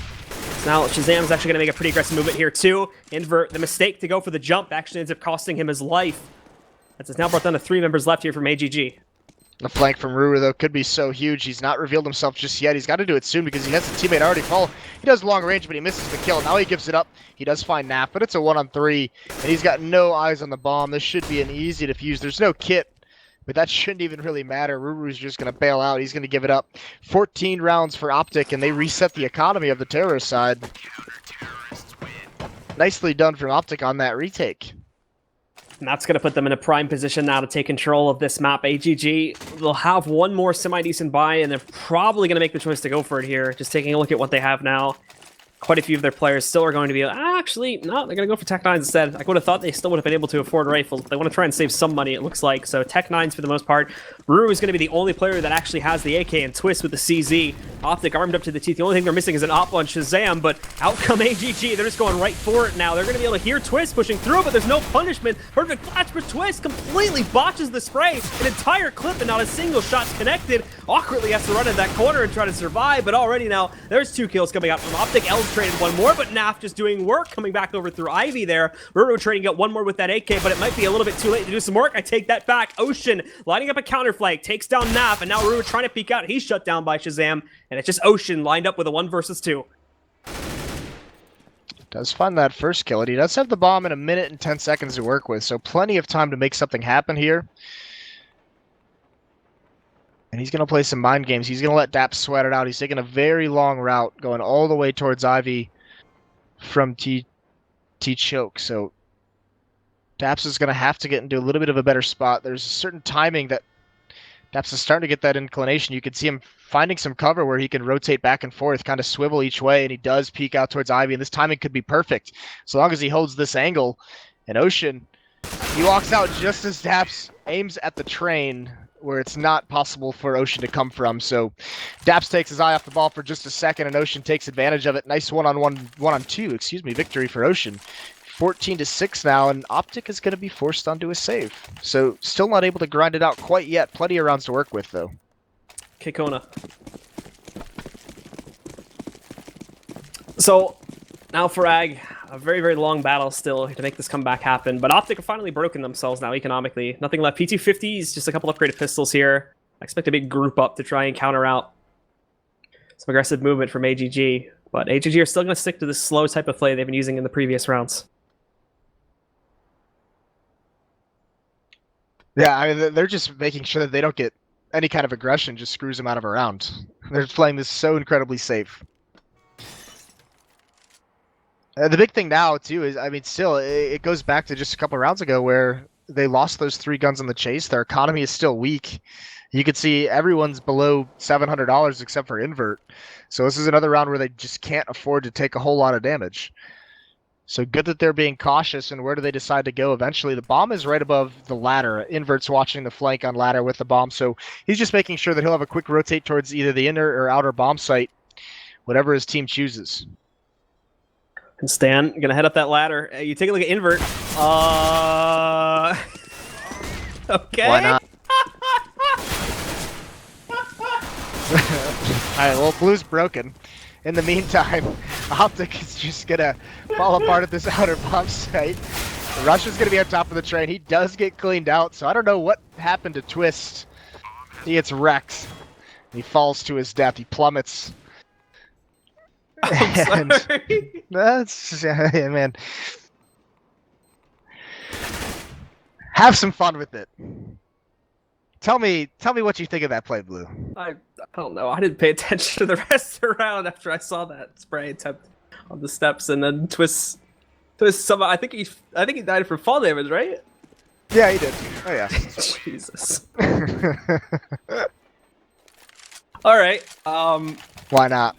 So AGG wins that round, and they're still in this. Only at the unfortunate part though is that, like, they're only at the halfway point. So it's like, yeah, we're up to 7 rounds, but now you need to do 7 more just to tie it, and then you need 2 more on top of that to win. It's usually the, like, over-mounting factor that comes into play with these types of matches. However, for OpTiC now, they're going to go for the OK investment of this one. Got the Scout sitting on Stan, a couple other players going for their upgraded $500 pistols, and Shazam's actually going to go for a Deagle buy too, so we'll see how that plays out.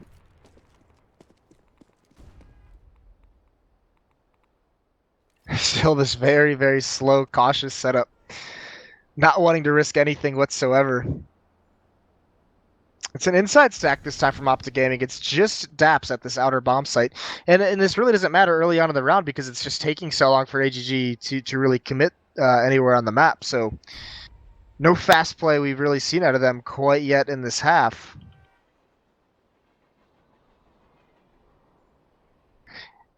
And the good thing about that last round, now we can start to see they only lose that 1 member to the fall damage, but you can see the bake starting to build up a little bit. So if they do start to make this comeback, they can afford to suffer some losses moving forward in the later stages of this half. I mean, as long as they get out of this one, you know, scot-free, the smoke is going to go down on that lower ramp. No one from OpTiC is even going to move. 5-7 spotted out on top of the train. That aggression is forced back. That was Elsa, who's brought down to 12 HP, and now it's just Daps. He's got 2 players coming out Ivy behind him, but he's probably not aware of this, and there's Ruru with that first kill. Daps cannot clean up Ocean either. So the outside train yard is lost, and Ruru has grabbed an angle out of the choke point. He does get dropped by Stan, but that's just not enough. It's just a scout here. Have to hit some pretty incredible shots to bring this one back, and that nade does decent damage, down to 42 HP. AGG is going to get this bomb planted eventually, although scary situation. The bomb is dropped in bathrooms, and I mean, if they drop this now, 10 seconds left, he's got to hustle to the bomb site. He is going to get it, but I mean, just imagine if that was just 2 seconds later. That's pretty... Oh, man. Again, why not? Chaos remains a factor for AGG, and now it's just Rush. Apologies. He managed to pick up a scout, but I don't think he realized on the other side of a train there's someone else. However, Els, with a wild peek out of nowhere, is going to give away his life. Twist, though, quick enough on the draw, manages to trade that back before any other damage is done, but AGG is still losing a lot of their players. So the economy that's been built up on players like Ruru is going to start to dwindle away here pretty quickly.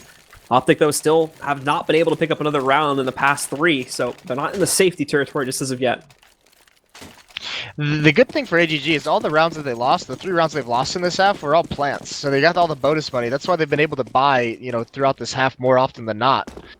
This time, finally, OpTiC has all the equipment they would like. And look at this. Aggressive hulls push again. Rush is going to get boosted up to peer over the smoke. Nade comes out, deals a little bit of damage, but that might be a little bit of an indication there was some kind of aggression.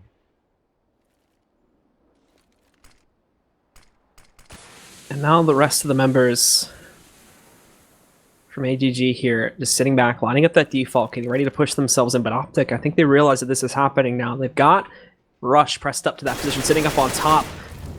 that little box there sitting at the Ivy approach. However, he's going to get mollied out, so he's got to fall back. That's a perfectly placed molly, but unfortunately does not do a lot of damage. Now the nade comes back out, and that might end up being a huge amount of damage, which it does. Rue down to 79, Invert at 56. They've also got 3 players in the site itself, too. One of them, Shazam, a very quick rotate away when they decide to commit to this, but this is the problem for AGG, is they've been playing it very slow, as they haven't committed to it as of yet. Now everything's falling back, and I think they're moving away from this default to instead just go for basically an all-in through T-connector is what it looks like it's going to be here in a moment. They've used a lot of utility as well. Only 1 Molotov on Stanislaw. No smokes. It's just that 1 Molotov and all flashbangs for the OpTiC team. This Molotov will more than likely be used maybe on ladder room when the smokes do come over. Yep, and that's exactly what's going to happen. Stanislaw drops that. There's only 1 player in ladder room, or yeah, only 1 player in ladder room, so that's not really going to do too much. Twist is getting very aggressive down these lanes, but gets caught in an awkward crossfire. Stan finds him before being traded off by Ruru, who finds Naf as well in hell. This defense for OpTiC has not been strong. Shazam even misses a shot on top of the train.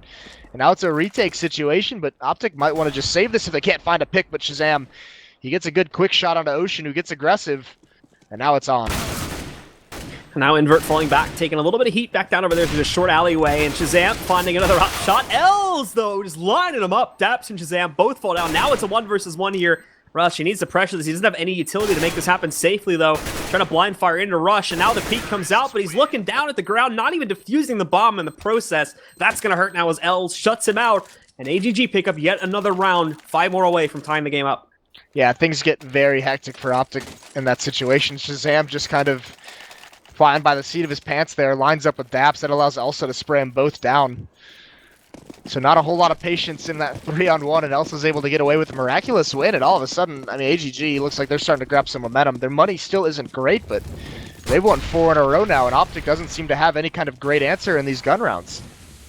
And L just pushing down the short alley here, too. Going to try to catch Shazam off guard. It's actually not even really going to be needed. Shazam's relocating himself. Twist has already found an opening kill over here on a stand, but Shazam wrapping on the corner. He spotted that molly, trying to let up the headshot, and he grabs it, catches the trade on this one. Catches a lock on an invert there, too, but doesn't actually want to peek out enough to be able to fully execute him. And there's 3 players very, very quietly trying to find their way outside the ladder room, and they're going to move out for it now. Rush picking up 1 kill, but then Els and Ocean trade it right back. Daps having a response to this one, and oh no, invert somehow missing that shot. I think he moved at just the wrong point.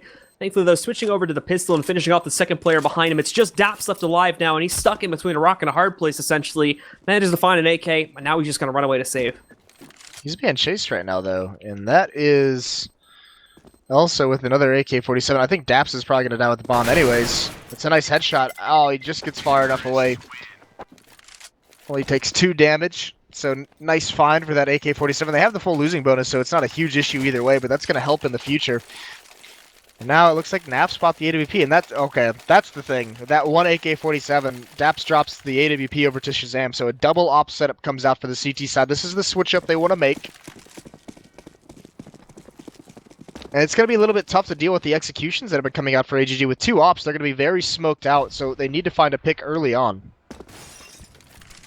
And the Twists, along with, Twist along with his teammate now pushing back over here towards ladder room. Again, it's that default that's been set up. They've got the bomb set pretty far back now, just watching out for extra aggression coming down Ivy, which is odd considering we haven't really seen like just an outright push. So I'm not sure if this op is in really the correct position to try and abuse the members of OpTiC. However, they are pushing back inside of T-Connector, which is where there's a pretty big concentration of the members of Team AGG, but they don't actually stick to it. They're just going to move in to try and clear out the usual area. Then they'll fall back now and take up usual positions for the CTs.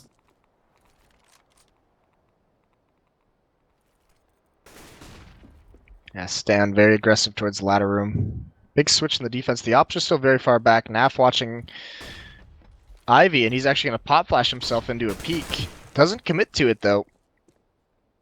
All 5 members of AGG are over towards Whitehall's and these stairs towards the inner bomb site. Now the bomb is on Ocean, and he's going to come up and meet up with them. So it looks like eventually this will be an inside hit. Ruru maybe just a lurker here in middle. And you can see just in time Shazam rotating back. He drops a Molotov on that lower ramp. 30 seconds left. There goes Ruru. Rush finds him, trying to be the point man on the attack, but it fails. So now it's all on this inner hit. Now they know exactly what's happening here. Shazam already picked up the first kill on a Twist. They have smoke coverage, so they should be able to get the bomb down at the very least, but Naf missing a connection to Els. Els counting his lucky stars that he's still alive. Invert actually finding one pickup for himself, but he's traded out, and again, it's just down to L's, and he's basically just trying to hold them back as long as he can. He'll be shut up by NAF on the op shot.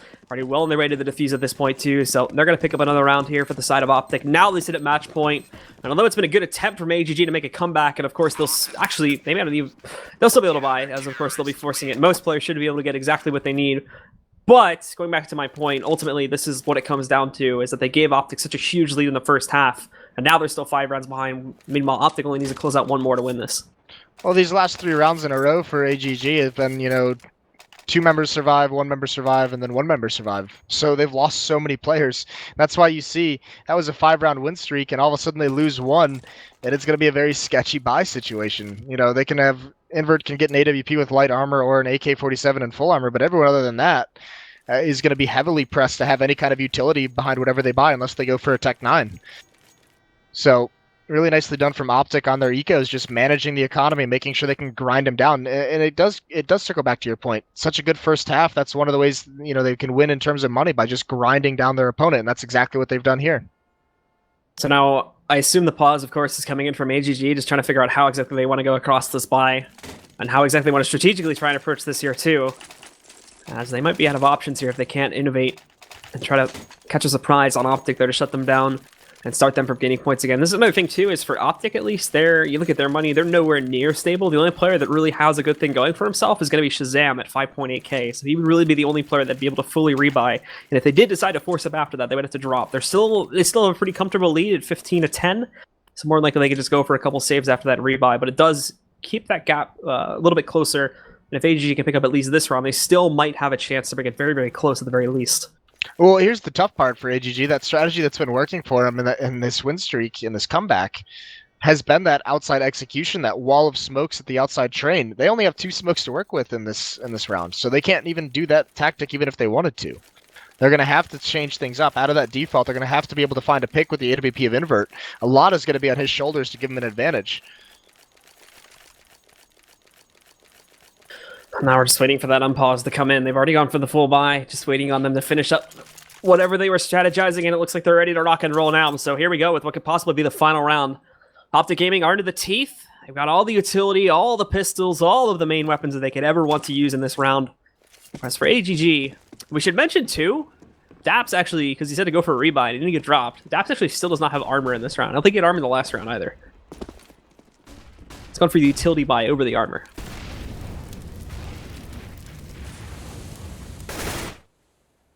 This time, they're not even messing around with that default, and this is what happens. They switch things up. They've been so patient and cautious this whole half, and they change it up on the most important round of all of them, and they immediately drop 2 players.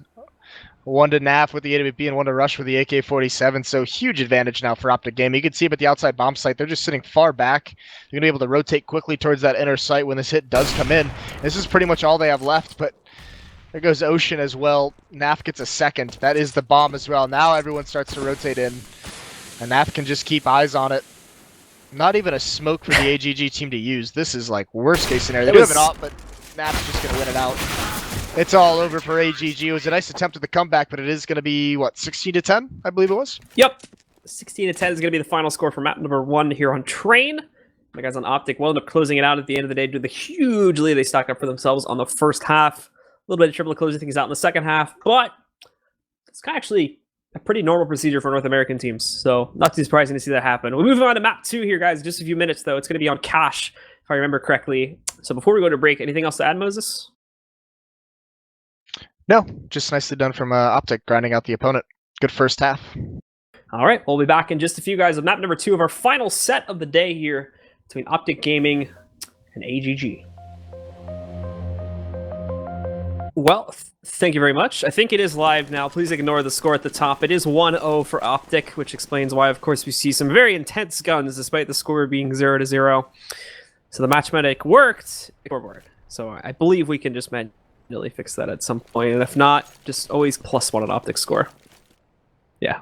All right, so anyway, as we take a look at Team AGG now, on a force buy with the Tech 9 buy up now, they're just going to go straight forward over here to the A bomb site. OpTiC actually are pretty passive about this. They're not keeping anyone on the site. They're just going to play for the retake, so they'll sit back. The one thing they may have to worry about would be Ruru, but he's already revealed himself on top of Boost, so it's not going to be this big mystery flank anymore. Yeah, but Daps is going to have a big flank going on. And this time, unlike the first time around, it is a force buy out of AGG. And Daps has actually been spotted on the flank, so that's a little bit scary. It's going to be a 5-on-5 retake scenario. Elsa is going to get that first kill. And Ruru is still just hiding. 2 of his teammates have fallen. He's going to find a kill towards A main, though. And even one more. It's going to start evening the odds. There's a defuse going on, but he does get taken down last second. It's just down to NAF. And a 1-on-2. He does have a kit to work with. No ammo in the M4, I'm assuming. Only 4 bullets. He's got to reload completely now. And now he's just got to stick to defuse, essentially. And Twist is going to climb over the red box, get that kill. So it's going to be a second round victory for AGG. And Twist, good movement, getting himself up on top of the red there to close that out without any other conduct. And now the score will be changing. We go to 1-1. And oh, dear Lord, we have another pause. I think this is to get the coaches in the server. Yes. Because they couldn't match medic when the coaches were in the server to begin with. So they had to wait around. Yep. There we go. Now they're joining. The score is fixed now, too. So the score you see on the screen is correct. It is 1-1. You just about, like, died when that pause came out. Like, I heard it in your voice. I heard your soul, like crying a little bit. Man, I didn't think that was going to be that big of a conflict. It was like 2-0. It's like, all right, let's just shake our hands and, you know, figure out some sort of resolution here. But that took like, how long did that took? Like 50 minutes. Imagine if it happens again later on in the game. Not too shabby. We'll be here all night. It's rough. Nah, happens again. I just say forfeit, lost both of them. Let's just move on. How does that work for points? Do they just? I have no idea. I have no clue. Either way, with that win, it's going to be another default. I mean, this is exactly. Look at how far back Elsa is. This is like insanity. This is like overkill caution of Elsa just spotting far back towards B, everyone else leaning towards the right side of the map for this anti-eco. And it's, yeah, this is just insane. This is overkill. So they're just waiting it out now, and AGG taking it very, very slowly indeed as they take basically all the time. This is exactly like what we saw on Train, just taking it very passively right now, as you said. Hoping OpTiC get aggressive, but they're not going to find anything with that. So now that the timer starts to get lower, they absolutely have to just go for some map control. It looks like it's going to be a combination mid-play along with some players going inside of A main as well. I mean, if you're going to take it this passively and then take damage to stand pushing up in the door, that's just crazy. Like, that's exactly what all this passive play is designed to prevent. So Stan, he does just do some early damage onto Ocean.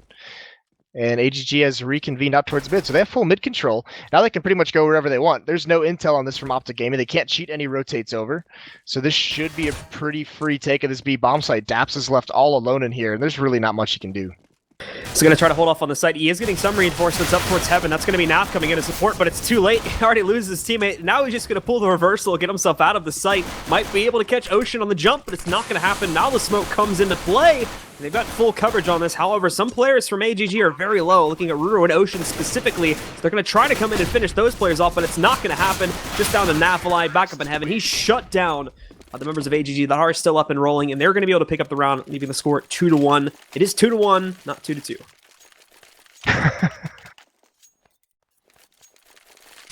So upgrade pistols. Actually, this is something that we've been seeing OpTiC do a lot lately. Is you know, there's this whole, obviously the force buys being the big deal, but OpTiC is a team that always, I mean, on these second and third rounds, they choose not to buy armor. They upgrade the pistols, but they don't feel like investing into the armor. And actually, Ocean just spotted.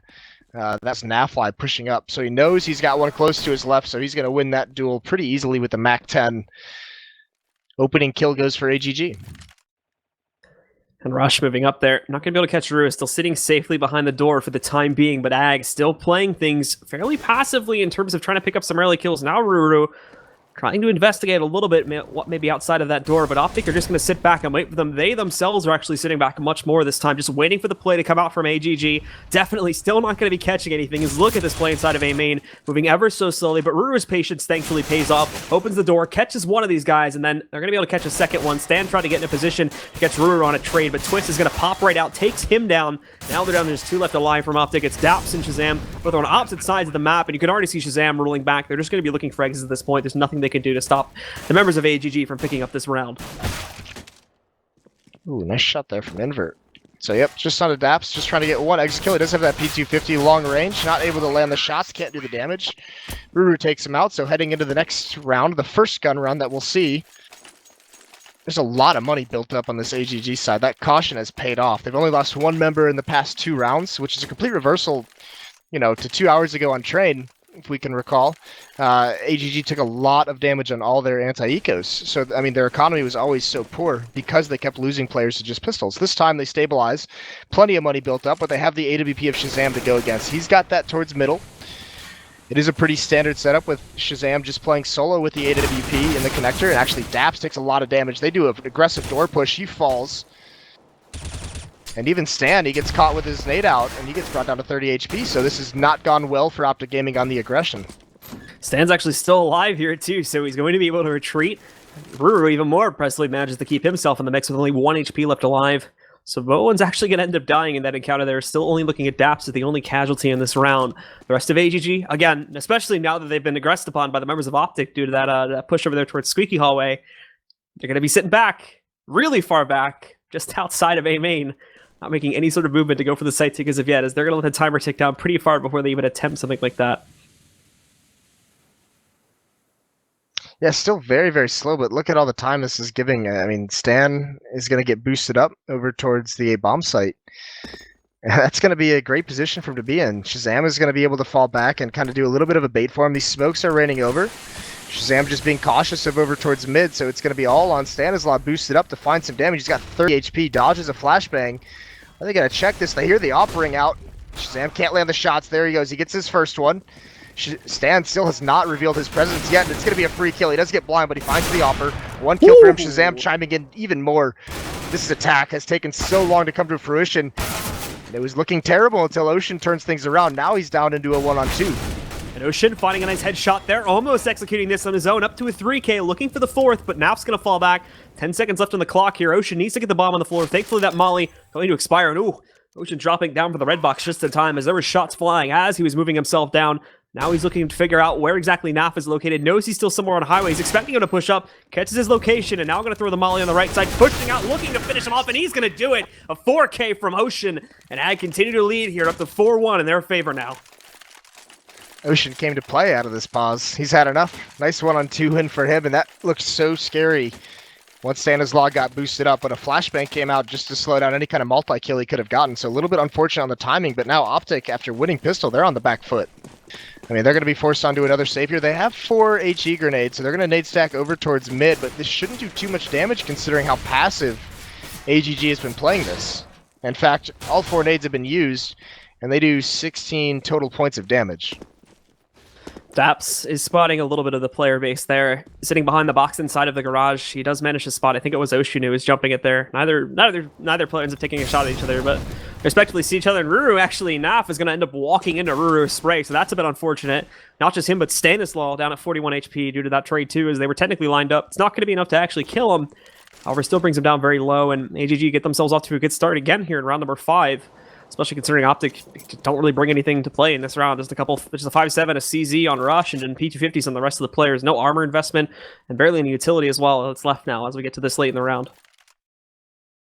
Yeah, this time OpTiC Gaming has the good read on where the attack is going to come towards this B bomb site. Unfortunately, there's 3 members here, but it's only pistols, so it's going to take some stellar shots to make this stack work.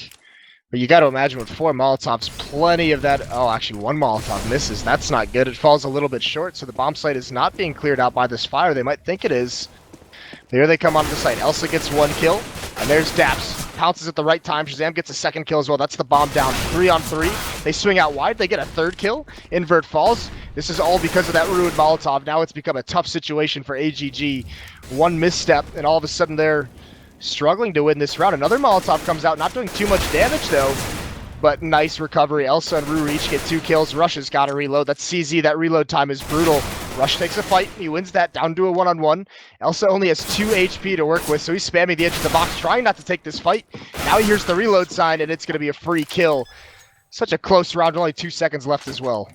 Els just barely keeps himself alive at the end of that, but he's going to be able to pick back up the op, so they'll have that in play here still. Won't have to go for the rebound of this one. It's still a lot of money working their way here for the T's. However, on the CT side of things, they're going to try the double op setup now. Shazam, of course, picking his up, and Naf going for the 2nd. The rest of the team just going for the usual M4 buys. A little bit of a lapse of utility, though, when you take a look at the 2 offers, so they're only really going to have these 3 guys with the utility to hold back the T's.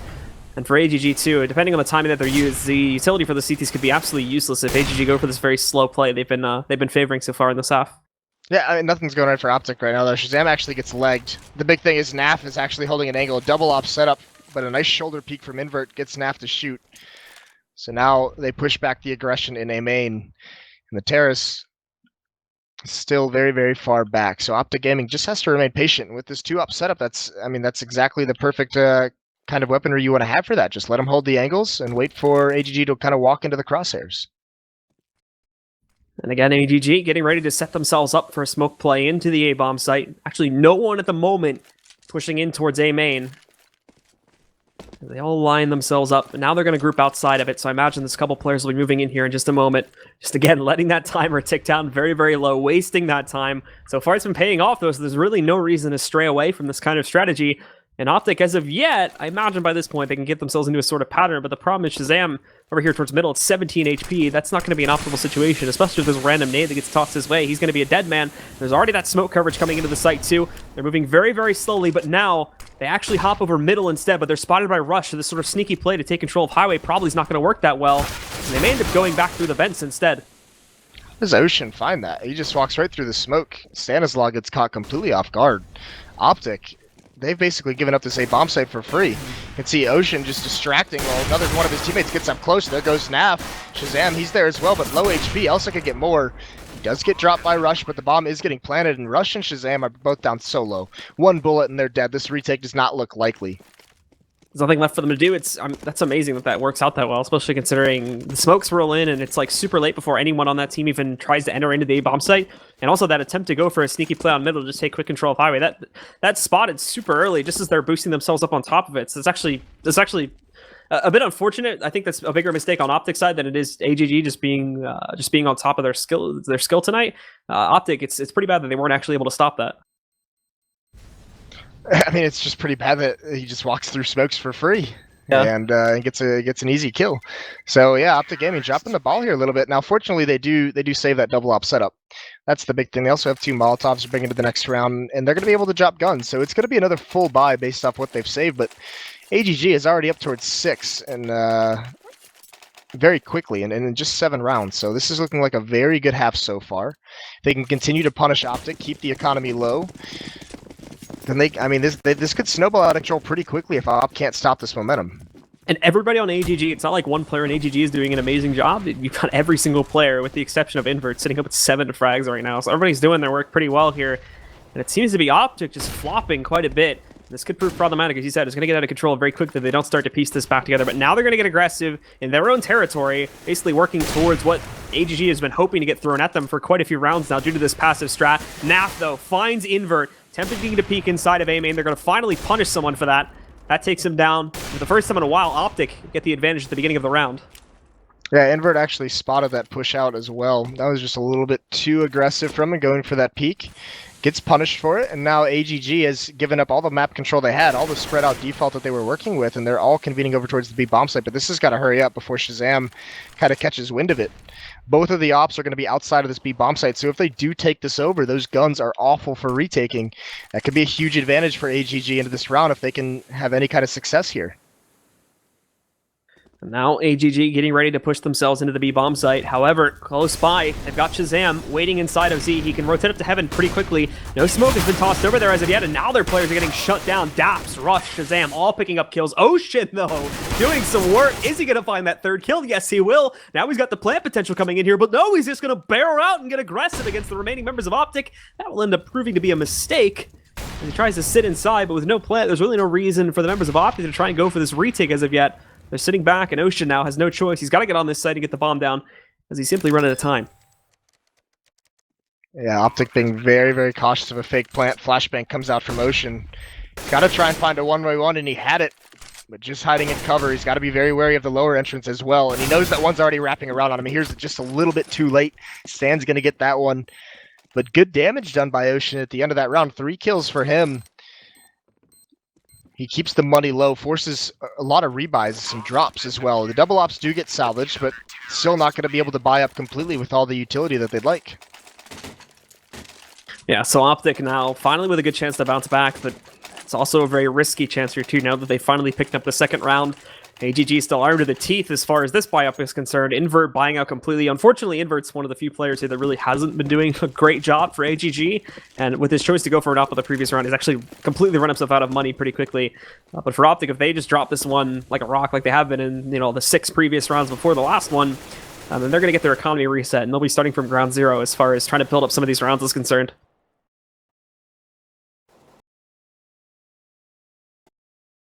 Aggression towards the doorway. This time it's going to work out. Stan finds that kill. They also see a second one. Nap is here with the AWP, and Ruru is not prepared for that. So OpTiC is tired of getting beat up on this map. They take the initiative, and now they have a 5-on-3. They haven't even taken any damage yet. So what does AGG do from here? Shazam, nicely done there, just waiting that out. AGG peeking outside the middle there with no support at all. This time they're going to flash for it. Shazam completely blind, perfectly timed in that regard, but on the re-peek, still connecting those op shots, shuts down Invert, and now it's just L's in a 1-on-5. They know exactly where he's hanging out at, and you can already see the box start to form around them. However, it's not going to be necessary, as Naf will come in with the closer to pick up a third round now for OpTiC. Yeah, and that's not good. That's exactly what Team AGG cannot let happen. All 5 members survive, no damage dealt, so the money is going to grow. AGG does have another buy into this round. See 4 AKs on the board. Twist should be able to get one as well. Although he has 200 ping, so more than likely going to be seeing another pause into the next round. So yeah, that's unfortunate. Just a little bit. Still, they have 6 rounds. Now remember they did choose T side. So I mean, when you're going to choose T side first, got to assume that you think you're going to be able to win the half out of it. So they want to, yeah. I was going to say, we sort of talked about it before. I think the big thing for that CT side is like actually trying to hold off the pressure successfully and prevent players like Shazam from just going absolutely crazy on the entry. That was their biggest problem back on train. Yeah. They gave a lot of room for OpTiC Gaming to work. But here they have a nice execution. All of OpTiC is completely smoked out. No one's even in the bomb site. They've given it up. The closest they have is Stan on the balcony just trying to peer over the edge of the smoke, but he's not going to be able to do it. Shazam's going to find the kill. He found a gap in the smoke. He's going to get a second one as well, falling off the barrels. And there's Stan chiming in. Ocean falls. And it's just down to Ruru. He's on top of the balcony just hiding in the corner, and he's really got nowhere to go. It's just a matter of time before he gets found out in this position. Again, another round with barely any damage dealt. Only Shazam is down to 98. And Ruru's been spotted out now. He's going to get peeked and dropped by Stan. And the remaining member is Twist, who is still just chilling in spawn. I don't think they told him he was AFK or in the process of being DDoSed or whatever's happening right now. Well, he's back. Kind of. Is he? I don't know. He switched his weapon. Still not moving. He could just have like 98% choke, and that might have been a command he sent in like 2 minutes ago. DJ, dance. Turn the music on. with no music. So, I need a cappella cameraman. Oh, so his ping has fallen down now. Why did they not pause it yet?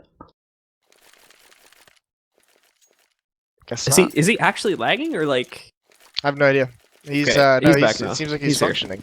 Yeah, I think. Either way, that was so weird. He doesn't get any bonus money for that round, so it is going to be T9's. Ruru has some armor to work with, but I mean now this is OpTiC Gaming. It's fully swung in their direction in this half. 4-6 now, trying to make this comeback.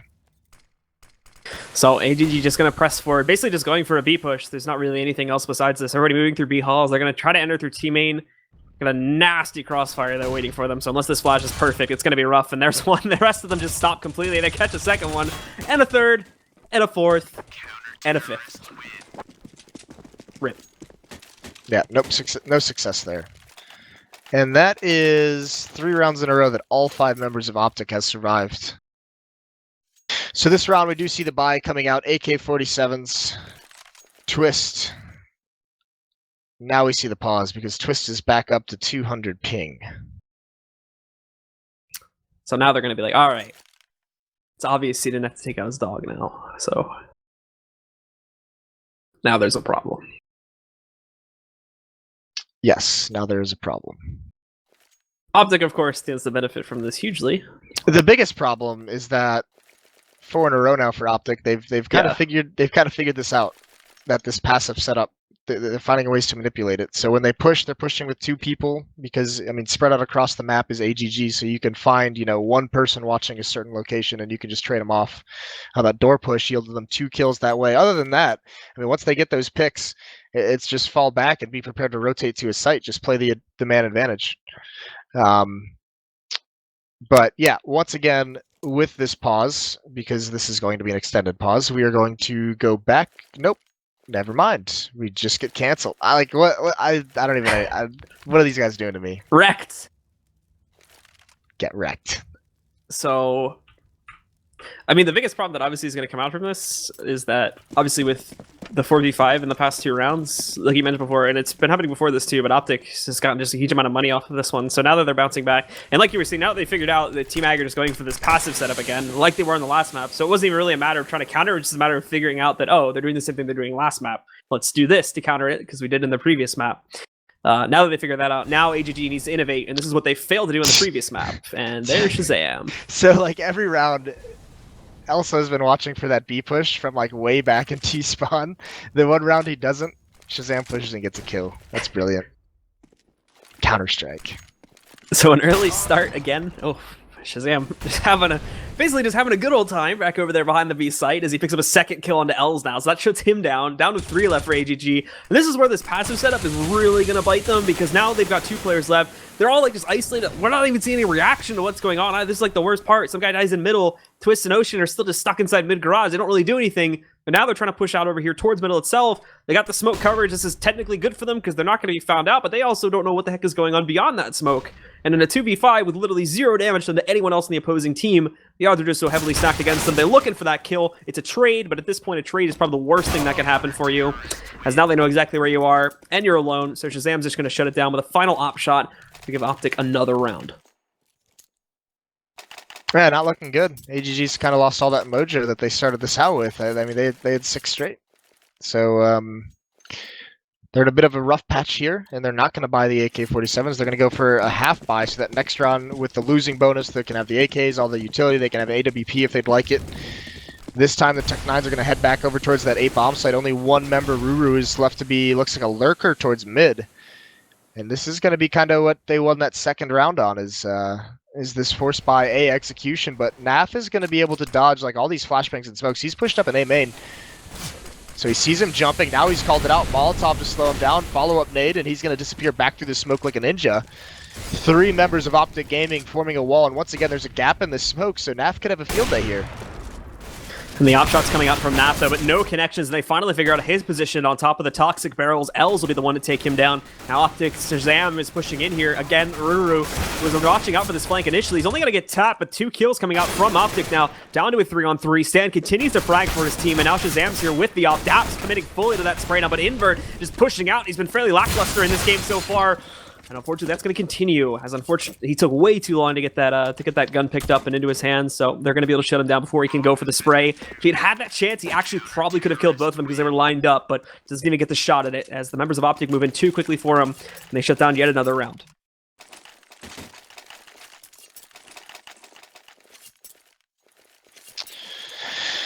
So this is the round that AGG saved for right here. Invert has the AWP, everyone else AK-47s. They have all the nades they could want. And it looks like 3 members over towards the B bomb site. This is a bit of a change this early in the round. Daps is holding just a small angle while Rush gets behind the box, but this is going to be a passive setup for them over towards B. Meanwhile, Shazam still with that op in middle. Hasn't seen anyone. I mean, there's been no attempt at mid control for AGG this entire match. So Shazam hasn't really been tested here, but he's been very mobile otherwise. Either way, it's going to be all up to Rush and Daps. With all these Molotovs, AGG's already used 4 of them, and they have not cleared Rush out. So that's the scary part. Rush is going to be able to have a field day here as he can hear them entering at a checker. And now they're moving forward very cautiously, not even looking towards it at this point. I'm not actually sure they realize that there's going to be someone back there, but they're keeping themselves held back for the time being, just in case he decides to get aggressive and peek. But Rush right now is a statue. He's not moving from that position at all. Team AGG just seem completely unabout themselves, sitting back, spread out all over the place. Finally, Twist does pick up a kill, But now they've got to find their way into this site. And oh, there we go. Now he's peeking out, but he's going to ultimately fail in the attempt to take the 1v1. Doing some good damage, though, which Shazam is going to be able to finish off. There's a second one from him. Finds a third. He's out in the open. That doesn't matter, though, despite being fired upon by Twist. He does finally end up going down to him, but this peek comes right back out from Daps, hugging the left side of the site, shuts out Twist. And now it's just Ruru. He's going to come in through vents. They should have been able to hear that drop to the player on the site. He's going to have to try and 1v2 this with only 28 seconds left. Yeah, Shazam, what a round. It really saves things. And Ruru's left all alone. He's got to pick up this bomb. 1-on-2. I don't think AGG was expecting that third player, Daps, to still be inside the site after they cleared out Rush and Shazam. Either way, down to just Ruru, and he's stuck between both players. Nice positioning by Daps. Nice patience as well. They also salvage a second AWP for to keep this double op setup going on. Something they would have needed it, though, with the amount of money they have. The only people that are even remotely lower are Stan and Rush, but they're both sitting on like 6,000 each. So there's just money to be tossed around everywhere for OpTiC right now. Whereas AGG, this is another buy where they're going to leave themselves with basically nothing left in savings. They've got an average amount of maybe like 200 to 150 for each player. So after this one, despite the fact they're on full losing bonus now, unless they get the plant, we're probably going to be looking at another Tech 9 round, which is, well, obviously they'll force up for the rifles that they can due to the fact that it'll be the last round, but don't expect anything too superfluous. Back to that passive setup. There's Elsa and T-Spawn. Unfortunately, Shazam's not pushing this round. And all of AGG is going to convene over towards the A bomb site. This is just going to be an execute again. See if anything comes from that. OpTiC has done a good job, though, of basically neutralizing it. When this execute's come in the past, they've essentially all fallen back towards highway and just set up a wall behind these smokes. This time it's going to be a little bit more difficult because Nap is in the site. He's in quad with the AWP, so he can't do that. And actually, it looks like AGG has thrown some of the executes, and then they're just going to go right back and boost towards mid. Two players come over. They're going to try and split towards the A bomb site. And this is working. They have him confused. Shazam is out in the open. He's about to get taken out from behind, and they clean out the A bomb site. OpTiC did not catch on to what was happening. A nicely executed strategy by AGG. They have a massive advantage. It's a 1-on-5 all of a sudden. Daps still at the B bomb site. Last player up will be Daps now. Nothing he can really do about it. 1v5. He's got utility, but they know he's already fired off a shot, so it's not even like there's a mystery as to where he's going to be moving in from. There's really two places he could viably push, and they've got eyes on both of them with everybody from AGG, so it's looking like it's going to end 8-7. I know I said earlier that we still had one more round to go. I was reading the fact that it said round 14 at the top, but I've since realized that was the last round. So it's 8-7 coming out of the first half. OpTiC Gaming will lead, but only by 1 point. That was a sick comeback by them. Yeah. Essentially just winning out after going down so much. They did win that pistol, and that got restarted, so we didn't see that. But nice start out from AGG, but they just couldn't keep it up. I mean, once OpTiC Gaming kind of figured it out, they just bullied them around the map. So they bring the advantage into this terrorist half. And this is where I think OpTiC Gaming is really, really going to outshine AGG in this terrorist side. I agree 100%. So now from AGG, it's figuring out what they can do to capitalize on this advantage. First of all, winning that pistol round is like 100% the priority right now. They needed an advantage to start themselves out to. For like so many of these new teams that just get, or this one obviously isn't necessarily a move up to Pro League, but for so many of these teams and these rosters that are just getting formed up this season for Pro League, sort of at what we expect to be the lower end of Pro League, the biggest thing is that these teams are like 100% momentum based. So they start off behind and not just get this huge lead, including the first gun round, and I feel like AGG is going to get completely discouraged and fall behind due to that factor alone. But if they can pick up that pistol round along the first gun round, then that's a good omen for them, and they can build upon that here. But it's really about innovating through the problems we saw back on Train 2, as I feel like a lot of those will carry over onto this map.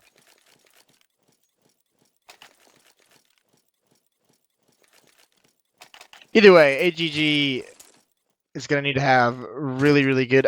the scary part is, you know, Invert the Opper is the one that you would want to be on fire to go up against Shazam. You know, the ops being such a crucial part of the defense on this map, and he's having a terrible game right now. He's really, really struggling. 3-12. And actually, look at this. Twist is going to pop flash himself into A main just to peek. He does spot one out, but he's also been gooshed. So Twist has to fall back with 7 or 10 HP. Invert over towards NVK spot. Here's footsteps and door, but no commit yet from OpTiC Gaming.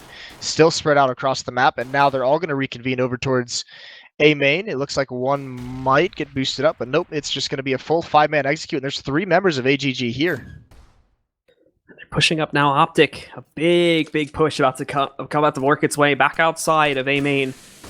Now Invert holding back is going to be the main force to try and stop this, but Stan just completely outmatching him there, picking up a second kill too. Rush moving in for a third. They cleared out that A bomb site with Glass, and now Ocean trying to hold things back over on Highway, but he's not going to be able to pull that one off.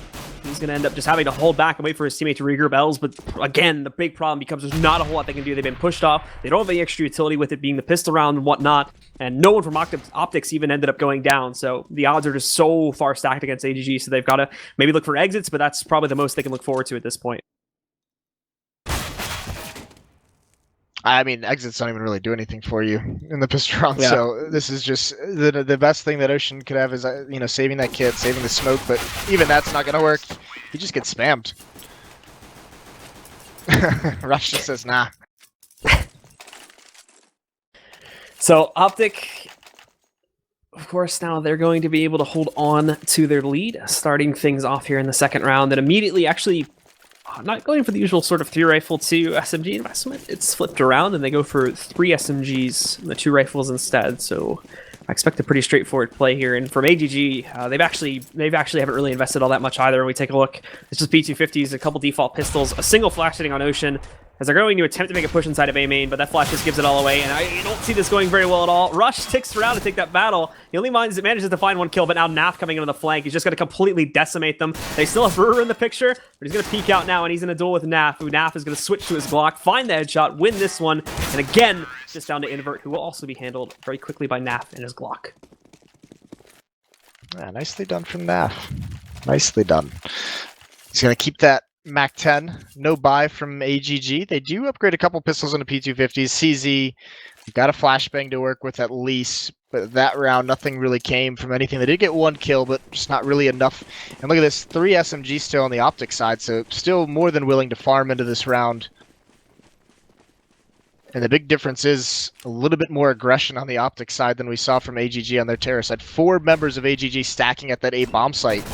Naf looks like he's going to sniff this out, but actually only sees 1. It's Twist, who just drops him with a nice headshot from the CZ. So really not too much information. I think he can actually call it there's 2 there, but all of AGG has evacuated that A bomb site. The 4 members are rotating over towards B to try and catch OpTiC in a trap.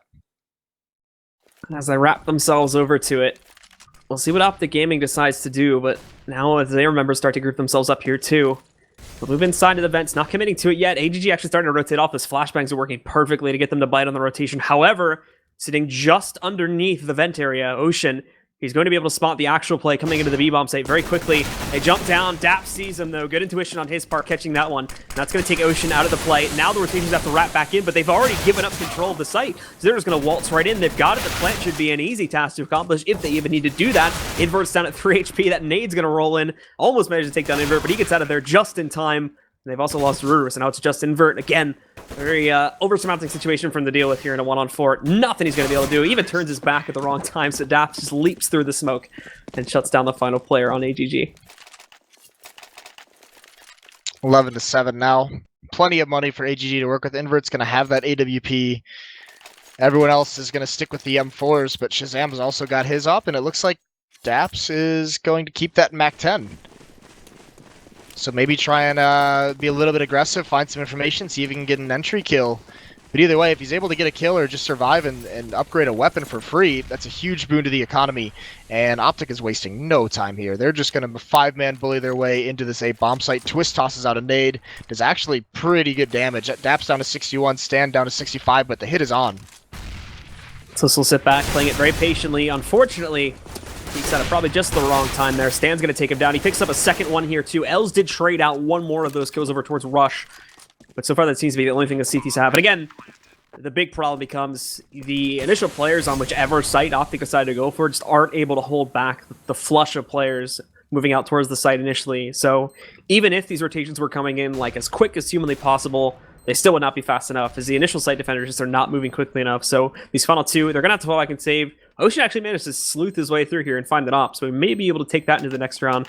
But they also have to worry about Nap, who's currently flanking around to try and take down the final 2. Yeah, why not go for the hunt? Plenty of money on the terrorist side right now. They can afford to throw bodies at these 2 remaining members. but they're not too dedicated to it. The bomb's about to blow. Naf is getting a little bit near, but no one else is there to trade any kills or swarm these guns that are trying to be saved. So they are going to get away with it. Rue with the M4, Ocean with the AWP is going to drop that over to Invert. It's 12-7 now. And it looks like the call from the AGG camp is to force buy into this round. So you do have a UMP coming out on Els, Famas on Ocean, M4 on Twist. So still a pretty decent buy into this round. Invert's still working with the op. He needs to pick up his performance, though. He's been lagging behind so badly. Keep in mind how far we are into this game, and he's only managed to get 3 frags. So he needs to turn his performance around desperately. We've seen basically 0 op pressure this entire match so far from AGG. And this is a big part of the reason, at least on this CT side, even though we've only seen a couple of rounds with the op so far, why we probably aren't going to see a very successful attempt at a comeback now with OpTiC having such a huge lead. But then Molly's going to roll in. Els absolutely is going to get hit by that. However, there's actually no one inside of team main, so that Molly sort of becomes somewhat useless besides doing half the HP to Els. This round is a little bit more measured out of OpTiC, spread out in that default, but they have mid control. Stan's been allowed to get out here for free. This goes back to Train. Just so much space given to OpTiC. No one's even contesting this whatsoever. Seems like Ruru's content to let him have it and just play an off angle. Hope that he can help his teammates out when the execute does eventually come in. And speaking of which, we have one member swinging out towards Forklift. Twist is going to grab that first kill onto Rush and the second on a Nap. No trades coming in there. Shazam finally responding. Stan not even checking to his left. That's a free kill for Ruru, but Shazam is still going nuts. He has 2 kills. And look at Daps cutting off the flank. Down to a 2-on-2. Shazam's got to be a little bit patient at Forklift. Ruru sitting back here too. He's going to be waiting for the actual push to come in, but they're rotating away from this. They're going to try to go for the B-bomb site instead. Els, thankfully, patience pays off in big dividends now. As he waits there, picks up the kill on the Daps, now picks up a free AK. Shazam, though, going for the wild peek, but finally ends up missing one of his shots there, and that is going to be his death toll as Els is able to take him down. And AGG do pick up their first round here on the CT side. Right, now the key is don't get reset, because there's a lot of money on the OpTiC side. They're going to be able to buy up all the weapons they were just using. Out back in Shazam's hands, AKs across the board for everyone else, so still one more round for AGG to win before they're in the clear. Actually, and based on the money, it might even be one more after this, especially if there's a plant. So Shazam has a good spawn. He's going to go for a mid pick. That nade is going to do good damage to him. They're down to 66. Nicely done from Ruru. They actually are going to get a lot of mid control because Ruru, he does a lot of damage to Shazam, but he tried to throw a smoke. You can see it if you look at Shazam's PW. He tried to throw a smoke back down over there, and it kind of missed. So now Shazam is free reign over mid, and if he picks up this kill on Ruru, then that could be dangerous for OpTiC to get control of Highway again.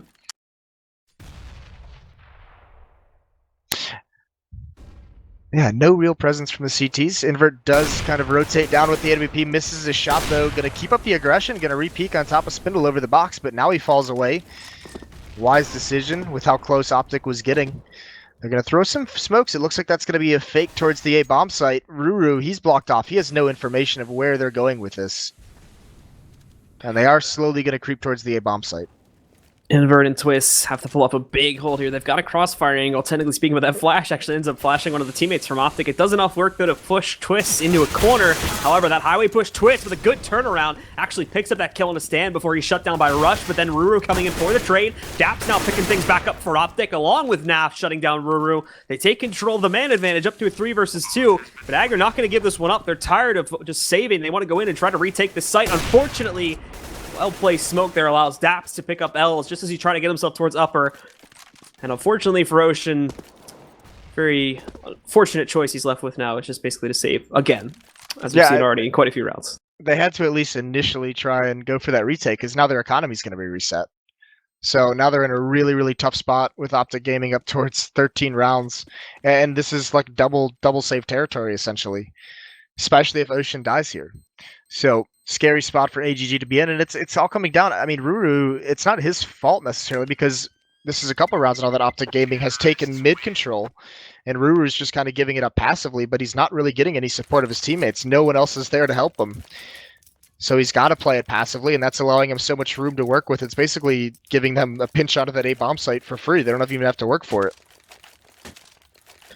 We're going to see a smaller investment this time coming out from AGG. Of course, Ocean still has the rifle coming in, but beyond this, just a couple upgraded pistols and nothing else behind them. Invert is even just going to stick with his USP.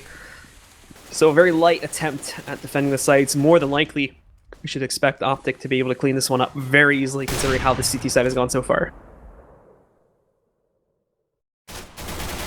This time, Twist is pushed up close, and he gets that kill on a Shazam, not prepared for just one member to be down there. It's probably surprising. He hasn't been challenged whatsoever this whole half, so that time he gets caught off guard. It's going to slow down OpTiC Gaming a little bit. Still a huge advantage to them for the 4 AK-47s. They still have 3 Molotovs as well, so whichever site they choose, they have a lot of options to clear out some of these spots.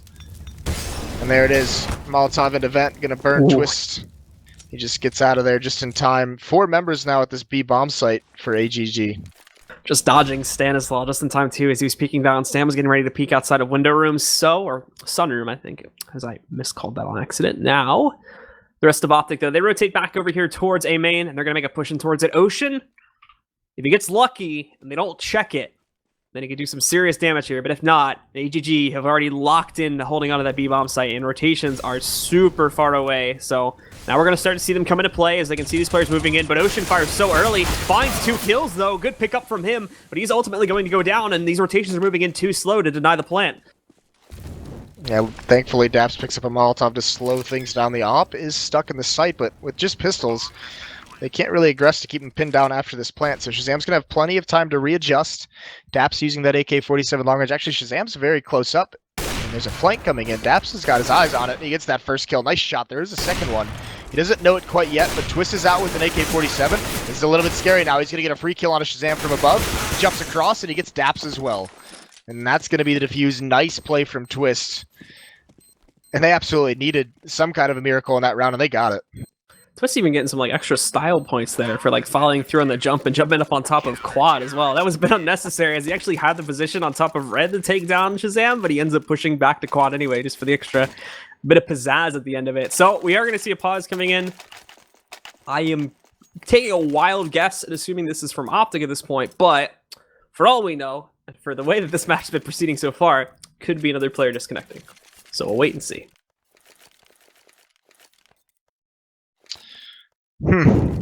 Alrighty. Well, now it gets a little bit more interesting because winning that eco round, they get a bunch of free rifles out of this. And now, even if OpTiC wins this round, it resets the losing bonus that was only at 1 round anyways, but they're still going to be able to buy into the next round. So AGG actually just bought themselves a pretty decent lifeline into this match. But yeah, the big thing to note, looking at the scoreboard, the glaring scoreline is invert at 3 and 19 right now. And they have dropped him an op, so he's gonna attempt to work with this again, but that's a very, very big weakness, which I think is going to be a consistent factor for the rest of this match. If OpTiC figure out where exactly his sort of pressure point is going to be and they can abuse that, I definitely think it's going to be a much easier angle for OpTiC to try and push towards to get site control. We've already seen that. It's just like every time there's any amount of pressure pushed on him, he seems to drop the ball completely, especially on this half. So that's the key thing, at least in my opinion, for OpTiC, is figuring out where he's working towards, and then they can just abuse that and shut them down and get site control off of picking up his kill. I think we should just keep going back to mid control. They've been getting it pretty much for free. I agree. Yeah. That would be sweet. Just to see him. I just want to see like a full-blown rush, just abuse the fact that no one's ever there. I don't think either team has tried to do that yet. Even AGG only tried to play for mid like 1 or 2 times an entire half, and it was only like 2 or 3 people that tried to push it. Most of the times it just outright failed. Will be kind of interesting. Shazam hasn't. I mean, he's had some really good rounds with the AWP, but he hasn't really been too effective, like getting picks with it. It's been other people opening up sites, and he's had some good mid-round kills with that AWP. But I mean, despite the fact that AGG's op isn't alive, I would have expected Shazam to have a little bit more success with that, picking into bomb sites. But I guess it really doesn't matter because they've been getting so much mid control for free that he hasn't even really had a chance to go for some easy picks that way. And he still manages to do quite a bit of work when we get into the later portions of the round, as you were already saying. He's obviously someone else ends up opening up the door for him. But once they manage to actually find their way into the site, we've seen quite a few rounds where he's picked up like 2 to 3 consecutive kills in a row. Again, his AGG aren't really doing a very good job of punishing him, but he still picks those up, and that closes out the round. What could otherwise be quite a few extra trades and quite a bit of money wasted on this T side. Now they're looking very strong here. Actually, I take that back.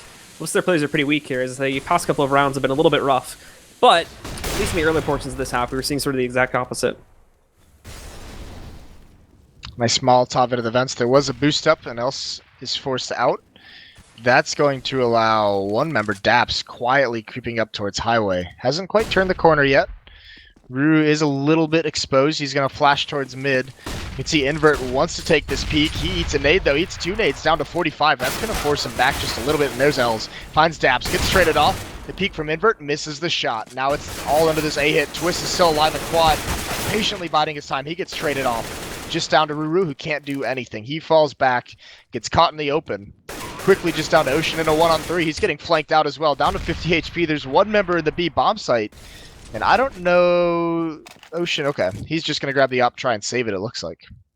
Naf is actually trying to beat him to the punch, though, as he rotates around over here towards mid. Ooh, he just found him, but went for the reload on accident. So, thankfully, it doesn't end up affecting him too adversely, as Ocean's going to peek. He didn't actually realize he was there to begin with, so he's going to shut him down without any further conflict. We've got the double op set up on the T side, now being worked with, currently in the hands of Shazam and Naf once again. And OpTiC are just 2 more rounds away from being able to close out this match.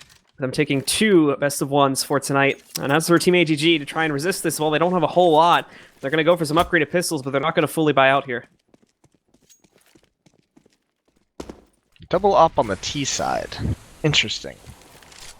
A lot of presence in mid from AGG here. Actually, I think that's all 5 members. They're just going to push up on top of the roof right now. There is one smoke. This could catch them off guard, but if there's any probe over towards that A bomb site, they're going to figure it out pretty quickly that it's clear. Either way, Shazam's got to be careful. As the smoke clears, if he swings out just a little bit too wide, those pistols are not going to let him get away. He's got a couple of players close up as well that are just going to swing wide as soon as they hear a shot.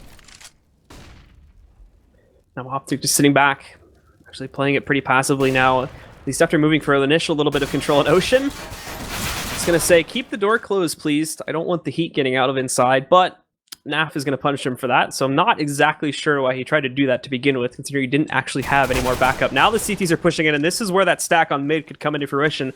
As Twist moves in, they pick up a first kill on him. They're going to counter boost back through, but there's no one there, so that's a bit odd. Now Naf picking up one, but Ruru on top there with the USP, able to take down Naf, so they clear out a little bit of Squeaky, and also Els has managed to sort of insert himself in the site, sitting behind Forklift there, trying to get the spray with the CZ. A little messy, but he pulls it off. And now Rush sitting back in the corner here. He's going to be able to pick up 2 kills, and you have Dap sitting in A main as well as the security policy. So it's just Ruru. He actually would have had a chance to take down Rush there, but now he's been mollied. He's going to have to push his way out anyway, and Daps will shut him down. And that's 15. So here we are with AGG, 1 round away. They're going to have to buy no matter what. Els is going to be a little bit low, as is Ocean. The rest of them should be able to have a pretty decent buy going on. 5 M4s come out, but it's the nades that are going to be lacking on Els, Ocean, and Ruru. And this is going to be it. The big investment now from Team AGG, trying to close out or trying to save this match from, again, going into the hands of OpTiC Gaming to start off their season 0-2, or start it off 1-1 here. And it'll be the same story for OpTiC. But AGG, again, going for a little bit of aggression here, specifically Ruru, having quite a bit of progress. He's dropped the bomb carrier, so they know the location of the bomb. But the inconsistency remains a very big issue, as Daps will be able to trade that out. Els being able to find another one. They have Daps in the site, and they've re-picked up the bomb. Unfortunately, that's sitting a lot closer towards A, and Daps in the site itself. Definitely not making as much progress. He keeps himself alive, as he's dinked down to 10 HP, however, so he's going to have to try and hold this until his teammates can rotate around. Actually, it looks like he's just going to try to fake this in hopes that his teammates are going to rotate into the A-bomb site. There won't be too much there, but they still have twists in that site, too. And now that Daps has fallen, there is no reason for any of the remaining members of AGG to move back over towards B. And it's actually going to be Invert that just closes things out from back over at the truck angle. Yeah, they caught wind of that. I believe it was a boosted player that kind of gave them the indication that there were 2 players, you know, over towards the A side. So it looked like they were going to be rotating towards the B bomb site, but once they saw that boost, they're like, all right, now we know exactly where the 3rd player is. So they don't budge out of that A site, so it doesn't really work out for OpTiC. 15-10, OpTiC is going to be on an eco round. Upgraded pistols. Their money is very low. They haven't gotten a plant in some time. 3 rounds. Nice nade, early nade, and all of them are grouped up towards this B bomb site. This should just be an easy mow down for the AGG guys.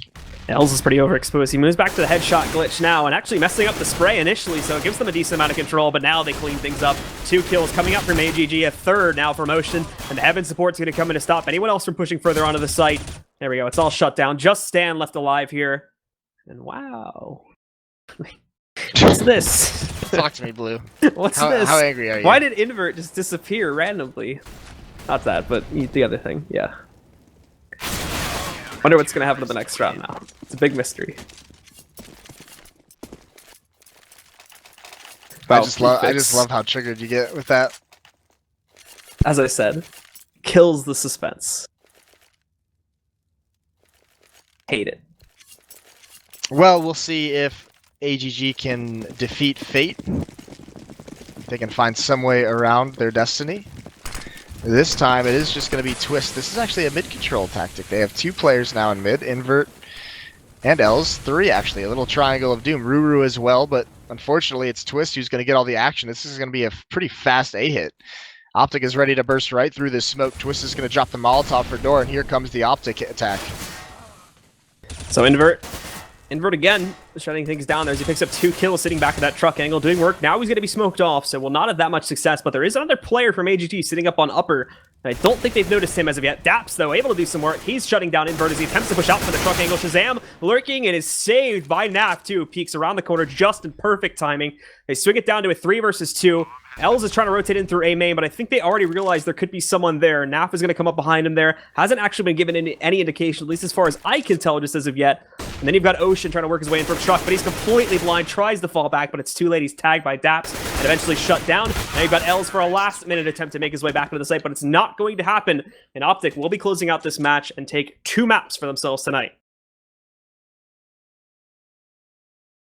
Yeah, good on them starting 2-0 for sure. Good opening to the match. They played. I mean, this team, this AGG, just gave them so much space to work with. I mean, they had every kind of advantage. They got everything they wanted. So, I mean, started 2-0. They're going to face a lot harder competition, and I mean, in some ways, I mean, those matches even sometimes looked a little bit closer than they should have been, at least in my opinion. But wins are wins. So 2-0, moving forward into the next day of matches.